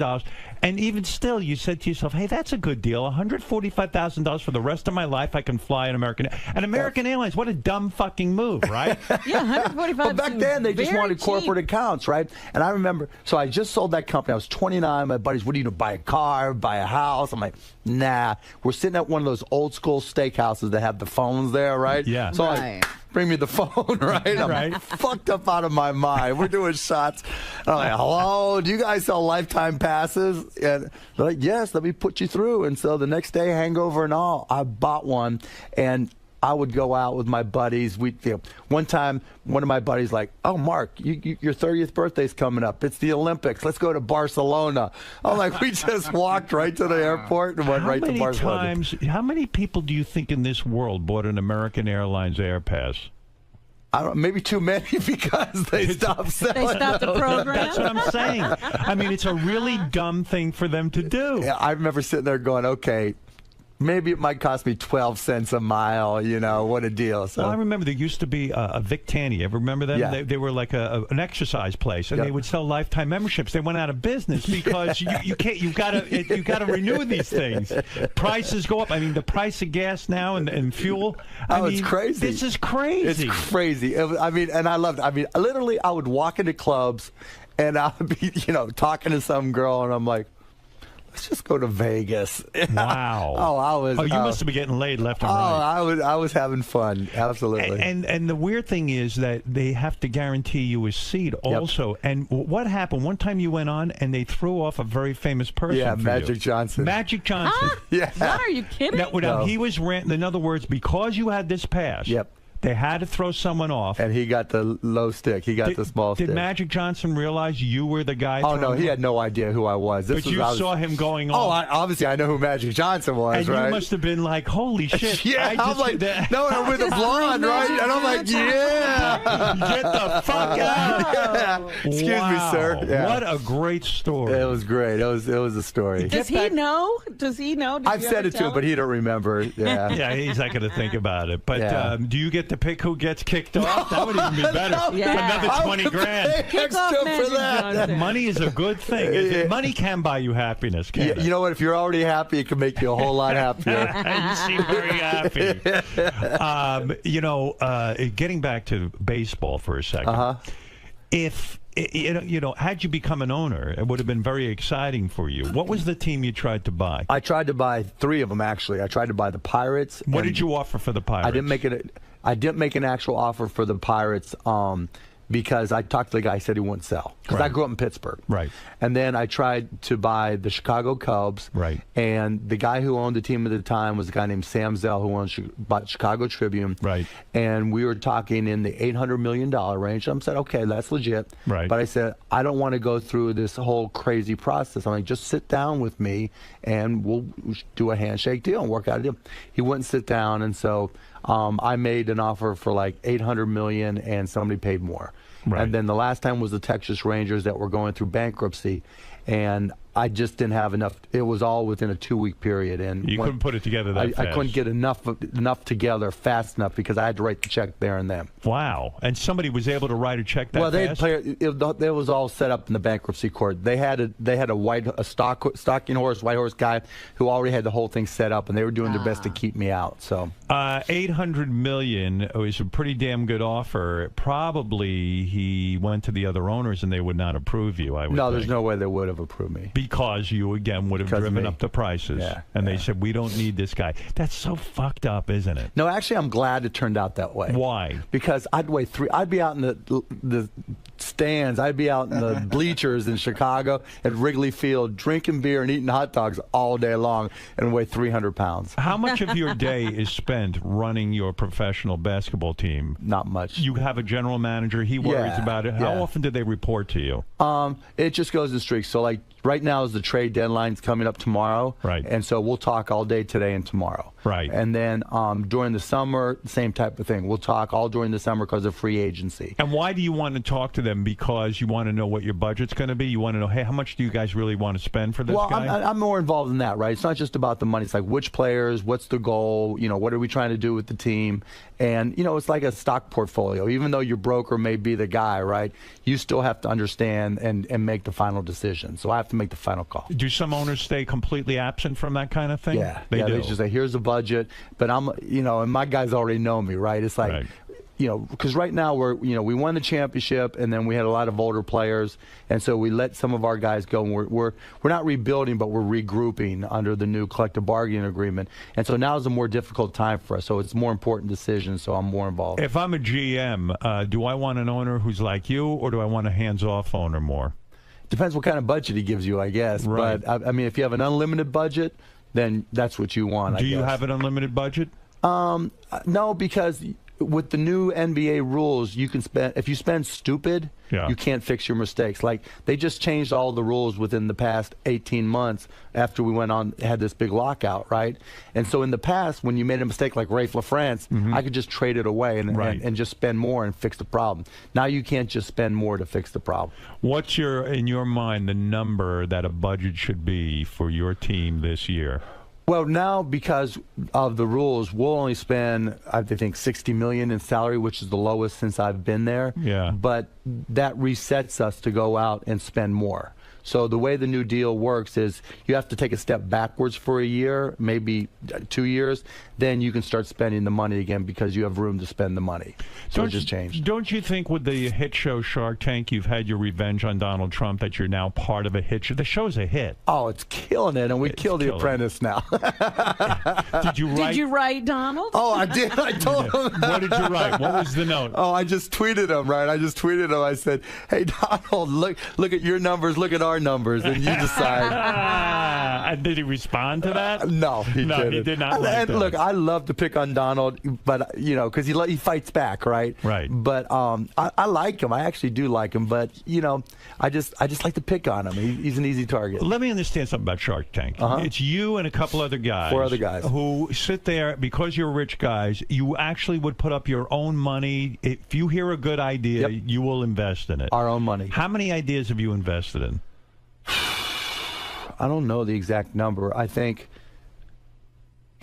10, 12. I don't know the exact number. You took your own money and you said, hey, that's a great idea. Yeah. Have any of them made money? Yeah. Oh, yeah, all but one.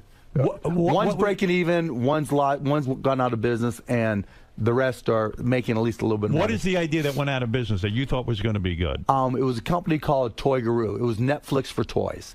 So you know how when you have young kids, they fall out of love with their toys every 2 months, right? Right. So you paid this company $35 or $40 a month, and they would send you $300 worth of toys in a big old box. Right. When you're bored with them, you send them back, they disinfect them, and they send them to someone else, and they send you a whole new batch of toys, so your kids get new toys every couple months. Right. And you just swap them out all the time. And we used it at home, and my kids loved it. Yeah. But the lady who was running it just, she couldn't get her act together. She didn't know what to do. She would, we would sit down and talk to her and say, okay, do A, B, and C, and business will grow. And when she would do it, things would go well. And when she wouldn't, she'd lose customers. So how much money do you lose on a deal like 𝗦𝗄𝗍𝗍? 𝗦𝗄𝗍𝗍 lost $100 grand. $100 grand. Yeah. But that's okay because you make it up on these other businesses. More than make it up. What's the best one you invested in? The best one so far, there's been 3 or 4 really good ones. The best one, it looks like it's going to be this company called Surfset Fitness. Well, go ahead. These guys,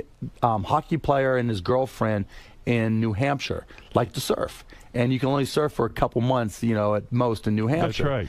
And so he took a surfboard, and when you go to the gym, they have these bonsai balls, things that you can work on your balance and everything. Yeah. Right? So he reconfigured something like bonsai balls, put it under a surfboard, tied it all together, and recreated the effect of surfing indoors. Wow. And so he made it into like a formal product, and he sells them to gyms now, and gyms teach classes around these boards.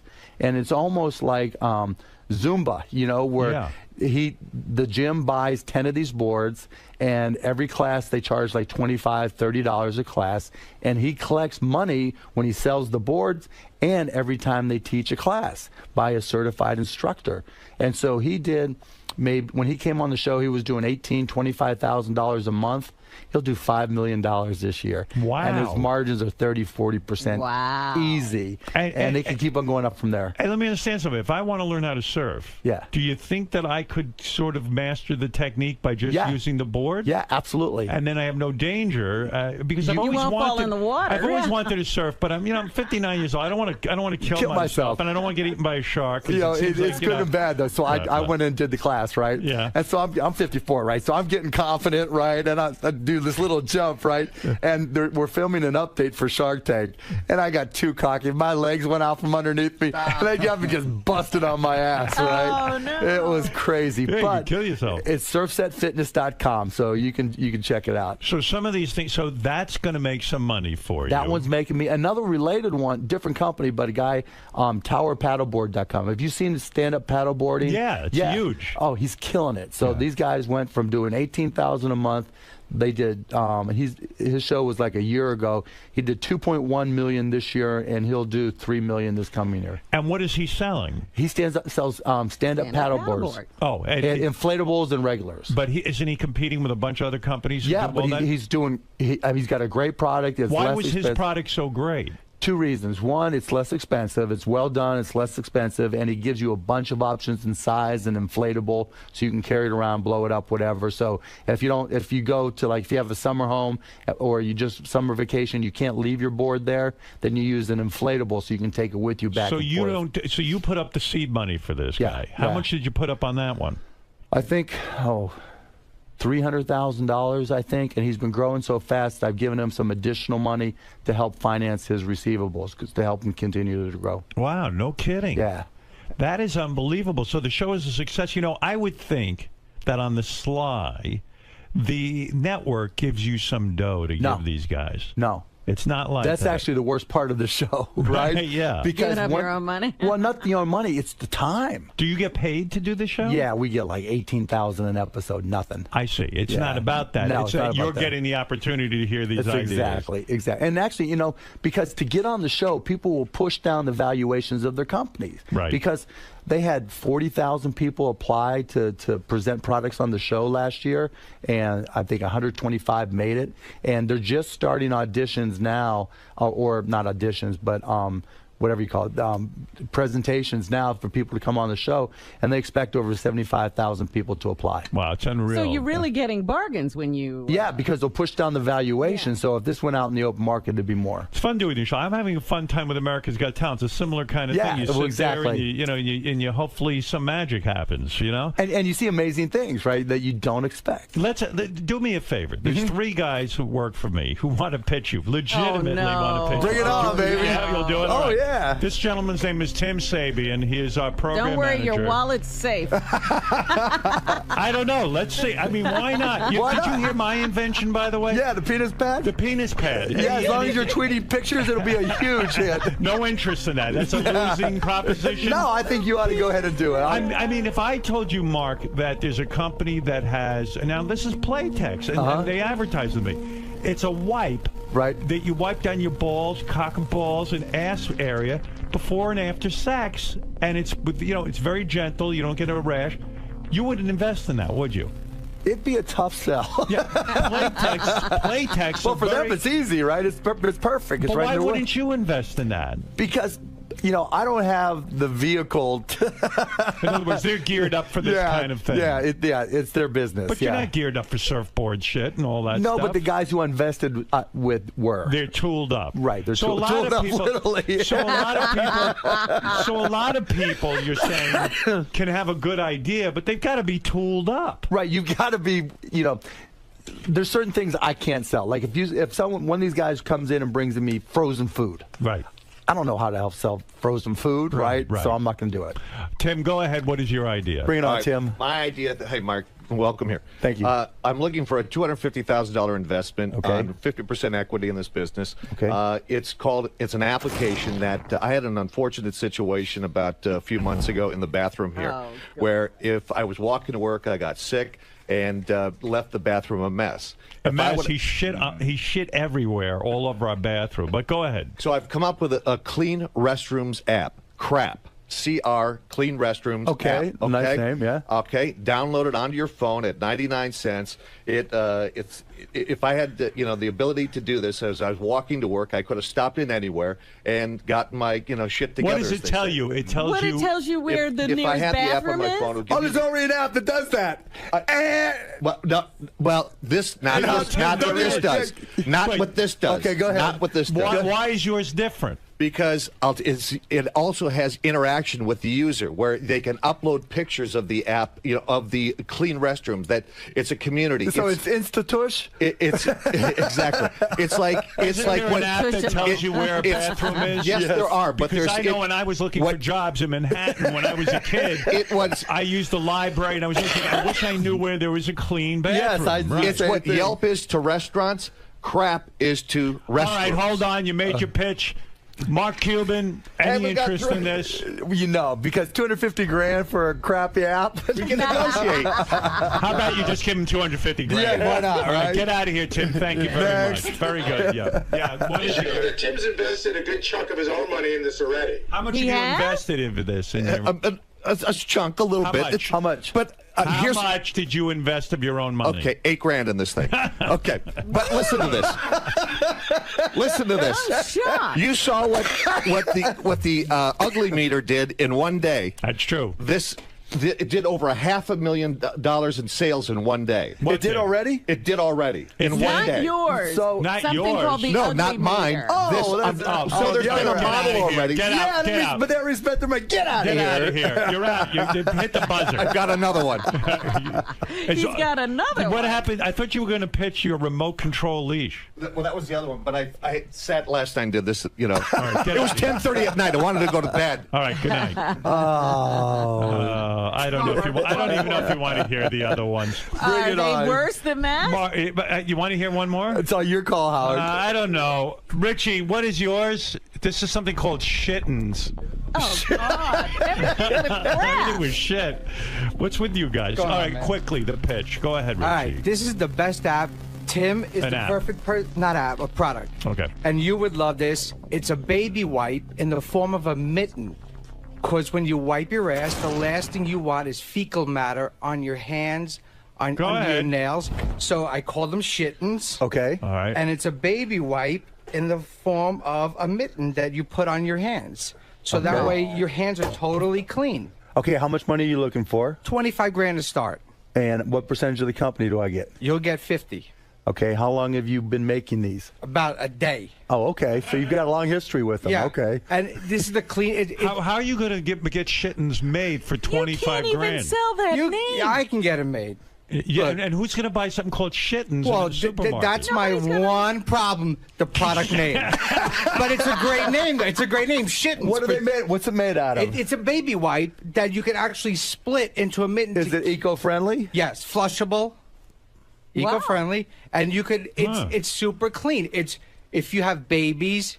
I have Crohn's disease. I could definitely use something like this when I have a problem. Yeah. For nurses who have to clean up. Well, old just men, think all those. This is super clean. All those locations around the world where they don't have toilet paper, right? If you have your shittens You're with you, shitting with you, right? yeah. So Exactly. Mark, you have getting turned on by this? Honestly. have you looked at international distribution? Not yet. So you really don't have a company yet. This is just an idea. I spoke to a bunch of women who have children who have like incontinent grandparents, and they would love something like this. You know what? It's not a bad idea. Thank you. But the problem But is, it's just an idea. It's in the ground It's just an idea, right? I understand. This is like our writing meetings where guys blurt out and they go, "Hey, let's get President Obama on." They go, "Yeah, that's a good idea, but like, how are we going to get him?" Yeah. So in other words, Mark is saying you have a good idea. I'm on the bottom floor. But you don't even have a manufacturer. You don't have any. You haven't done the anything. work yet. I just started this. Come back when you've got a company. I'll give right? you my information and we'll Give talk. me your information. Wow. But Fair come deal. back when Fair you've deal. got a company. I It's quit. not a horrible idea. Yeah, quit Thank immediately. you. I mean, I'm shocked. Let me help you out, Richie. Get me a phone call to China. We need Chinese people to make shittens. Shittens. Get out of here with that. He names a product shit. Mark, he like, where are didn't you do- going to market that? What did you just spit into? Oh, I've had a cold, man. I got over my son. Jesus Sorry. Christ. That was gross. That was gross. I was hoping you were looking over there. I need a shittens All right right, somebody invent something for Mark. now. Mark, that was a very exciting thing. You were buying into the idea. Yeah, because actually I wasn't thinking so much here in the United States, but places around the world that don't have toilet paper in Right. third world countries, if you can make it disposable and make it really, really cheap, and you've got, a shitting around and you carry it with you, you travel to Mexico, it's safe. Are the shittens reversible? Oh, my God. So, by the way, Mark, you made your money the old-fashioned way. You say when you were, how young were you when you made the $6 million? 29. 29 years old, because you were doing techie stuff. Right. But let me just one more time go over this. Okay. You had a company that was broadcasting on the internet. Right. Television stuff. Audio and video. So all the streaming, everything YouTube does, we started that. You started that. It was called AudioNet, and we started in 1995. And when Yahoo bought you, right, they gave you $2.5 billion? No, they gave us $5.7 billion in stock. Right. And then, so I got 33% of it or whatever. Right. And then when Yahoo went to about $2.5 billion, you sold everything. When it went up, I did a hedge, right? They called it one of the top 10 trades all time on Wall Street. What did you do? So I got all this stock from Yahoo, and everybody else thought the internet bubble was going to keep on going forever, right? I'm like, there's no way. And so I sold calls, bought puts, so I protected my stock. And so it went up in value some more and went up to where my hedge was and then cashed me out. I see. And So then the whole market cratered and I was protected. when you cashed out, Yahoo went up a little bit more, and people said Right. to you, "Oh, aren't you sorry? Well, exactly Why right. didn't you hold on to it?" And you said, "I've got $2.5 billion. Well, how much do you need, right? That's Right. exactly. And you didn't get greedy in a Nope, sense. not at all. I mean, you could have kept saying, "I'll stay in another day. I'll stay in another Yeah. week." And if you had waited just a couple of weeks, probably about 6 weeks, I would have been fucked. Like, how badly fucked? You might have lost $1 billion? Oh, more than that. More? Oh, yeah. No, Yahoo went from like $300 to like $5. The guys, it went from what to what? Like 300 to 5. Wow, in a matter of weeks. Yeah, probably over the course of a year, but it would have been impossible to really get out. Right. And so some of the guys that were in business with you all got stock as well. Yep. Did some of them stay in too long and get tanked? Yeah, I mean, I went to everybody that owned stock in the company. I said, do this. Get out. I'm getting Just out protect now. yourself, right? Protect yourself, right? And some of them did, but a lot of them didn't.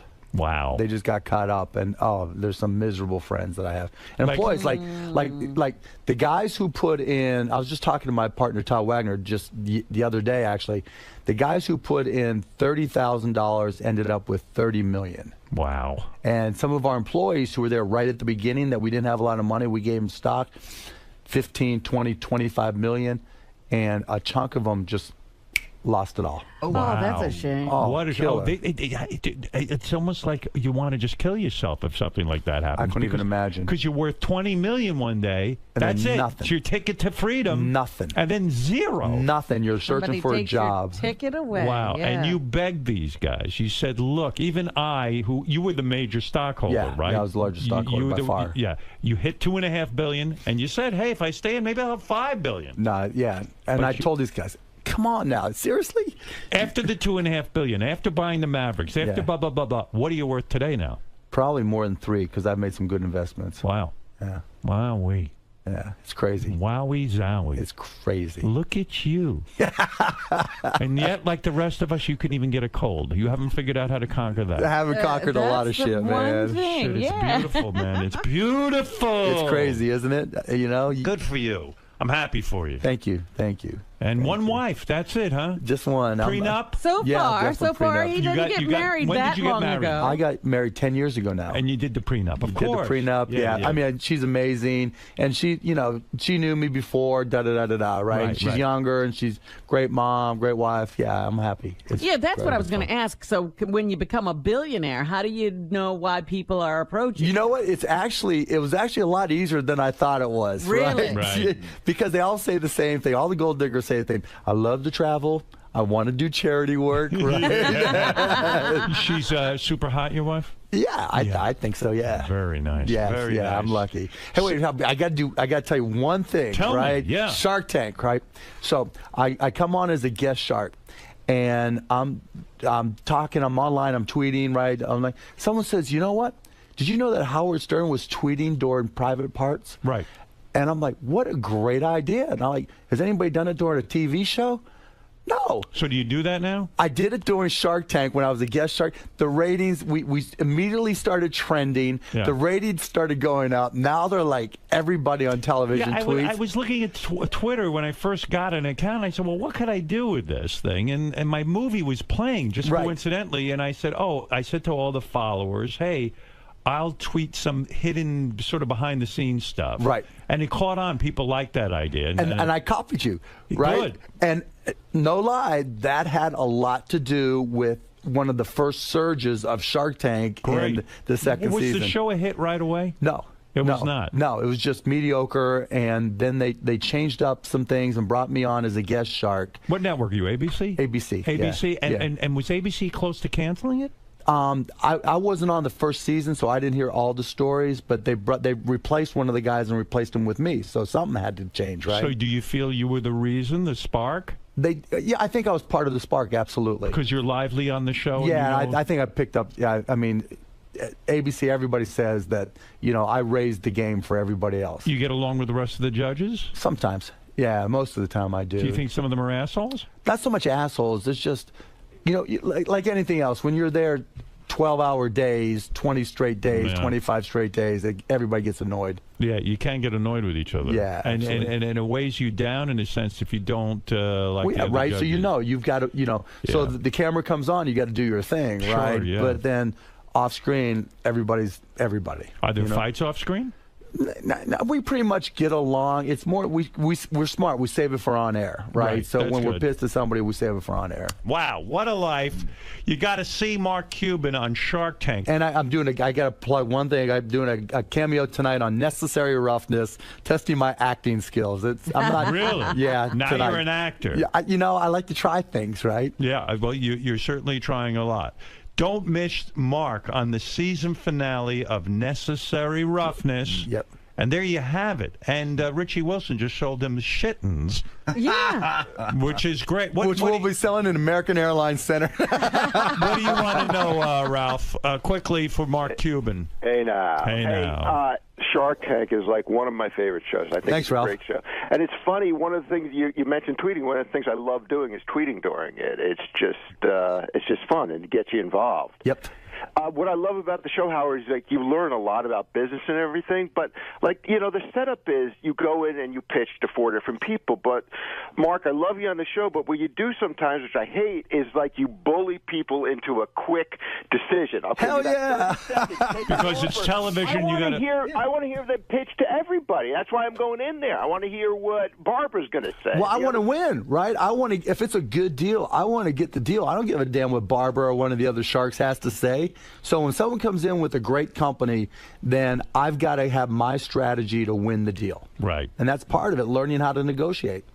All right, yeah. Ralph. Well, you do learn a lot, and Tim made a classic mistake. He came in and overvalued his company. $1 million for that shit. Yeah. All right, Ralphie boy. I know Ralph will be pitching you very soon. I'm sure he will. Very soon, Mark. As soon as he comes up with something like shit. All right, Mike, go ahead. Quickly, last question for Mark. He's got a very busy life. He can't sit here with you all day. Go ahead, Mike. Mike's gone. Good job, Mike. All right. Enough with Mike. All right, I'll let you out of here. Great having you here. Oh, man, I loved it, Howard. Hopefully you'll have me back. And you are the man. No, you're the man. I mean, you're laughing, you're smiling, you're having a good time. And you prove that money can make you happy. Hey, we're the luckiest guys in the world. It doesn't suck. It doesn't suck is right. Do you ever yell at your father and say, look how easy it is to make money? What the fuck was wrong with you? No, Dad? my dad, I just say, wherever you want to go, yes. Where did are your parents both alive? Yes. Do they work? No, not anymore. Did you retire them? Oh, yeah. Yeah, my dad used to do upholstery on cars, so if you had like a rip in your car seat, you took it to my dad. And what does it mean to retire them? You just gave them a bunch of dough and said, go enjoy your life? No, he's got a credit card. He just goes wherever he wants. Wow. Yeah, whatever he wants to do. He's 86. He's still a party machine. Like, he's in Miami right now, and if you call him and it's 8 o'clock, he's drinking wine and loving life. But, he told me the best line ever. He said, today's the youngest you're ever going to be. Live like it. Did he ever? Is he divorced from your mom? No. They're together. Sometimes, yeah. My mom likes to stay in Pittsburgh and go golf. No kidding. And my dad likes to travel. So they dislike each other and What they get along. They just do their own thing. They right? live their separate lives. Yeah, they do their own they're not thing. going to get divorced. Right. They stay exactly. together. Yeah. Right. They're staying together for the sake of you. Yeah, exactly. Yeah, the children. Just for the sake of the checkbook. Yeah. Isn't that weird? Do you ever say, why didn't you two get a divorce and go just hang Nah, out? it's not worth it. It's not worth it. You don't get involved. No, he's 86 years old. Whatever he wants to do. Do you ever say to your dad, hey, you spent a little too much money on the credit card? Never. Never. Do you think he's buying women with this credit card? I hope so. Is he respectful of the credit card, though? I mean, yeah. Like, No, you don't see like a yacht he's a on depression baby, right? You know, Yeah. so he's like, he freaks out. My mom the same way. If your parents do get a divorce, which one will you go with? Which one will you? Yeah, I'd probably live with my dad because he's buying those hot women, right? You're a great advertisement for having children. I mean, you've retired both your parents, and they both have credit cards, right? They put up with me all those years. They earned Good for you, man. Yeah. That's a nice thing to do for your parents. You got brothers and sisters? 2 younger, and they both work for me. They do? Yeah. Oh, man. And what do they make, $1 million a year? No. They actually have to work for their money. No kidding. What do they do for you? My one brother manages my foundation, and my youngest brother is in sales for Magnolia Pictures and Access TV. What does it mean to manage your foundation? What is that? He does one foundation. It's called the Fallen Patriot Fund, and so I put up money when soldiers or service people who were injured or have problems coming back from any of the wars that we're in. Sometimes there's certain care they don't get, so I just put up the money for it. And what does he do? He makes sure that the money goes to the right place? He goes through the applications and makes sure we pay off their bills or do whatever they need. Yeah. Is that a big job? I mean, yeah, it is, because we don't go out and raise money for it. I just pay for it all myself. And what does that cost you a year? I don't even know. That's a beautiful thing you're doing. Yeah, it's just the right thing to do. People go fuck themselves if they criticize you. Well, you know what I mean? But I don't go out and promote it or anything. Yeah, I don't go out and promote it. Yeah. No, okay, I understand. You're quiet about it. Yeah. All right. Mark Cuban, thank you. Thank you, Thank you for Howard. doing that for soldiers. That's beautiful. We'll be back right after these words. The great Mark Cuban. We'll be back right after this. Tim.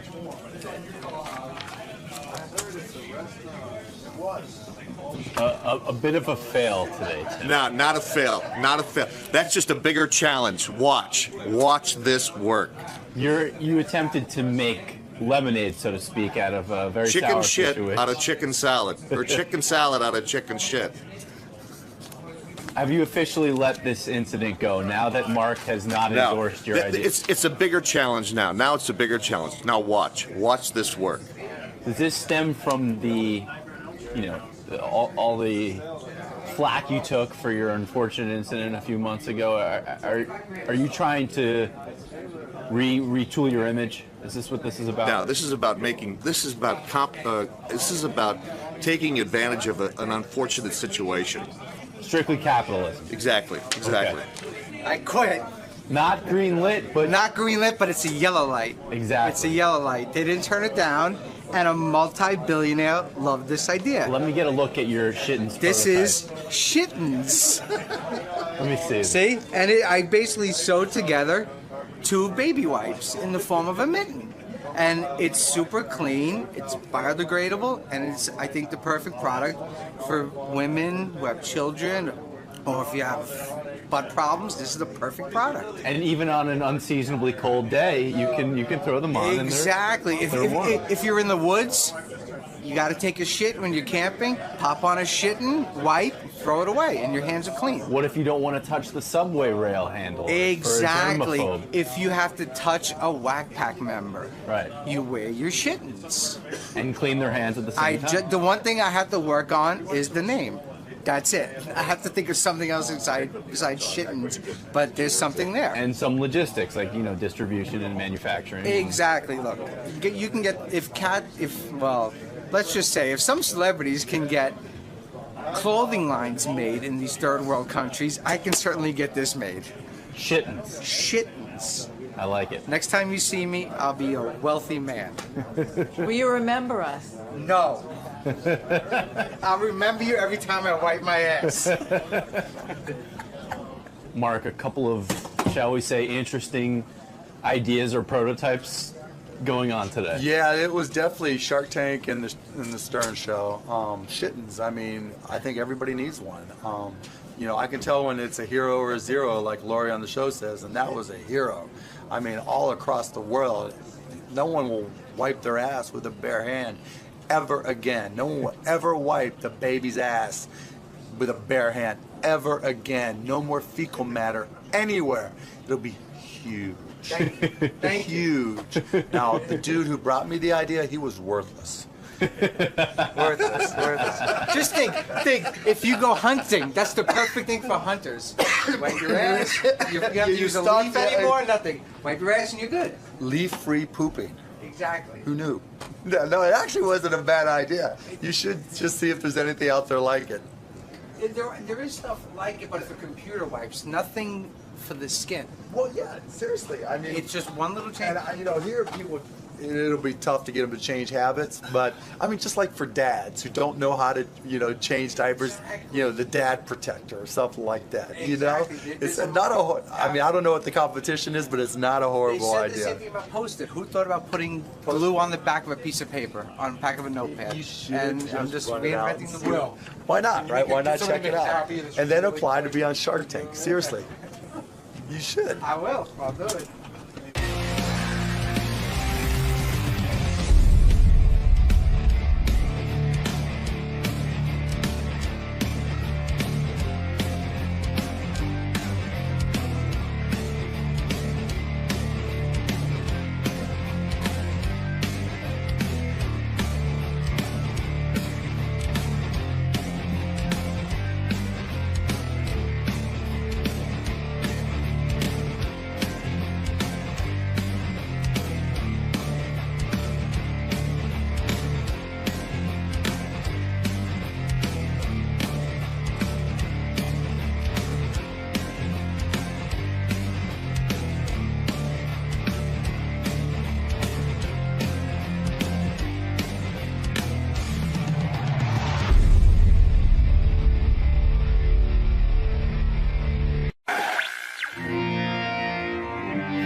Hey, it's Mr. Skin. I'm here to do my 14th annual Anatomy Awards. I can't believe it's been 14 years, but I got to tell you, the list this year is fantastic, and I'm really excited to talk to Howard. Wow, 14 years. Yeah, I mean, the fact that I've been doing this for 14 years is one thing. The fact that it's so much fun is another, and I'm really lucky to be able to do this. But really looking forward to seeing Howard today. Well, we look forward to it, Mr. Skin. I like to say personally, I feel like a kid again, like I was an 18-year-old first discovering your website. Well, cool. Well, you're going to discover some really cool nudity today because I don't think you know a lot about these scenes, so it should be a lot of fun. Very skinformative.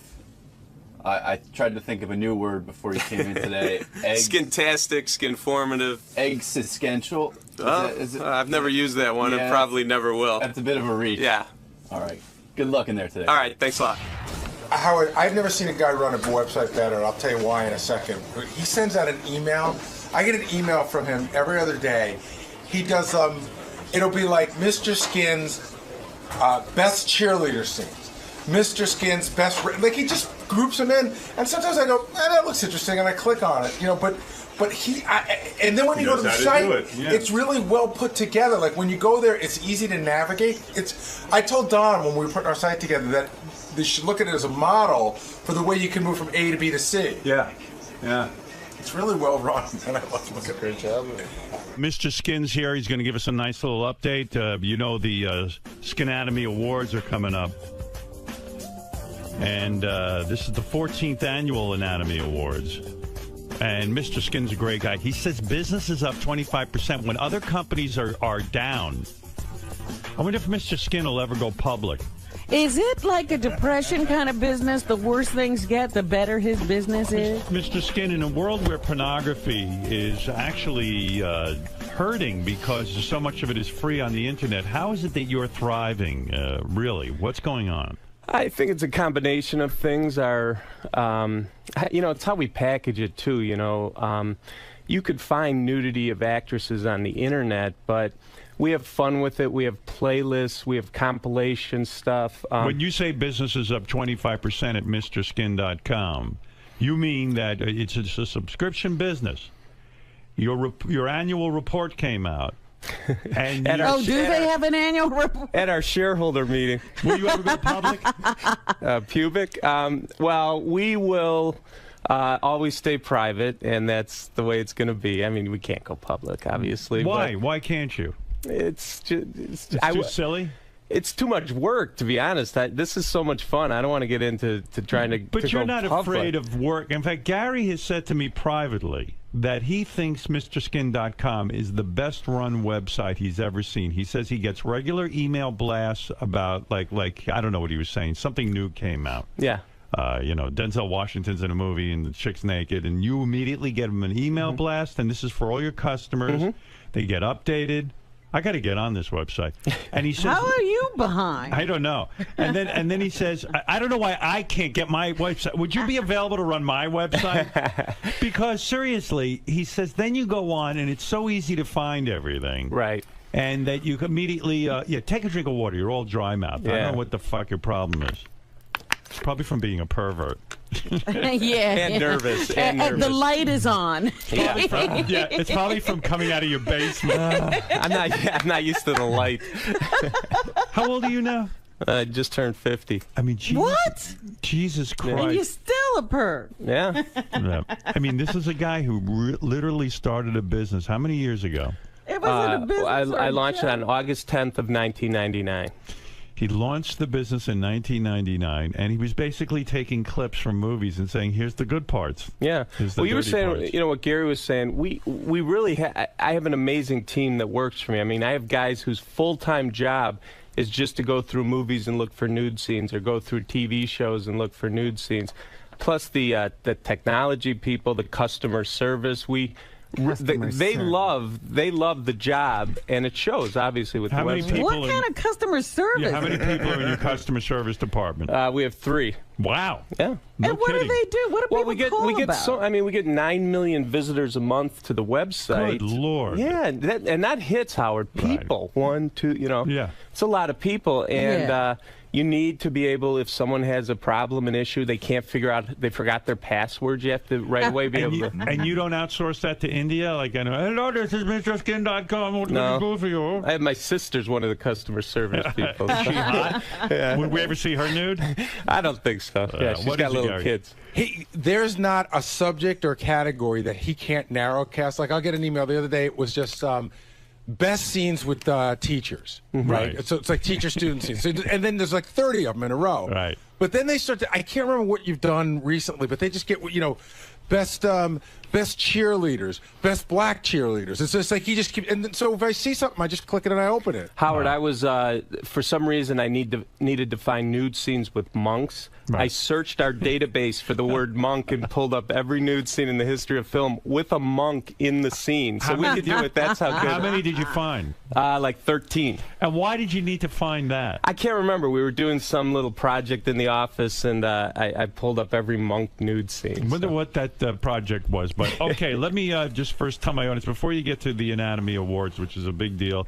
By the way, this year, the Anatomy Awards, I see you have a sponsor, Fleshlight. This is huge. I mean, a big sponsor. This Fleshlight, they're the #1 male sex toy in the world. You know those things where they make the molds of the porn stars' vaginas, and there's a case, and the guys, you know, put it in. Right. And they are doing, they did a huge sponsorship for this Anatomy Awards. I've never had a big sponsor, so very proud to have. It's your Pepsi Fleshlight. moment. Yeah, good for you. Yeah. Good for you. Yeah. That's you look at the big smile on your face, like you accomplished something. Well, big. I mean, I It's always a just fucking piece of rubber guys stick their dicks in. Yeah, you should be very sad for those human beings. They're doing an Alexis, Texas mold that's going to be branded a Mr. Skin on the casing, so I'm very proud of that. Is Mr. Skin a Fleshlight user? No, I have never used it, but I've learned a lot about it in the last couple of weeks since By the they way, came you on. realize it's the shape of a flashlight, but there's a rubber vagina. Right. Yes, I do.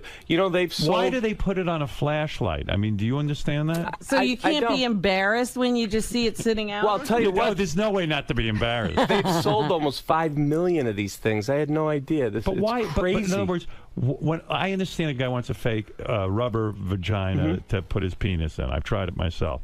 Not the fleshlight, but I've tried a fake vagina. I don't find it pleasurable.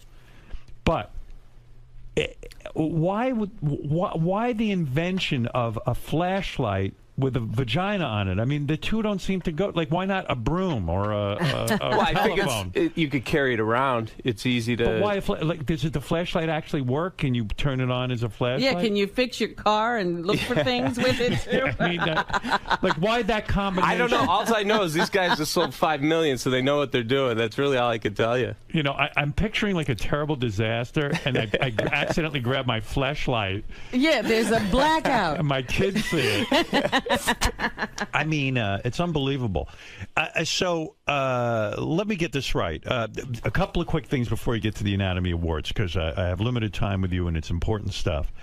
A couple of announcements you make on your website. January Jones, who I think is beautiful, yes, will be getting naked in a movie called Sweet Water. Yes, it's my Skin Scouts were at the Sundance Film Festival and saw this movie, and guys have been asking me about January Jones forever. And she's never been nude before. She had a brief down blouse scene, nothing good, but this is a full-on shot, and she looks fantastic. Wow. Betty Draper from Mad Men.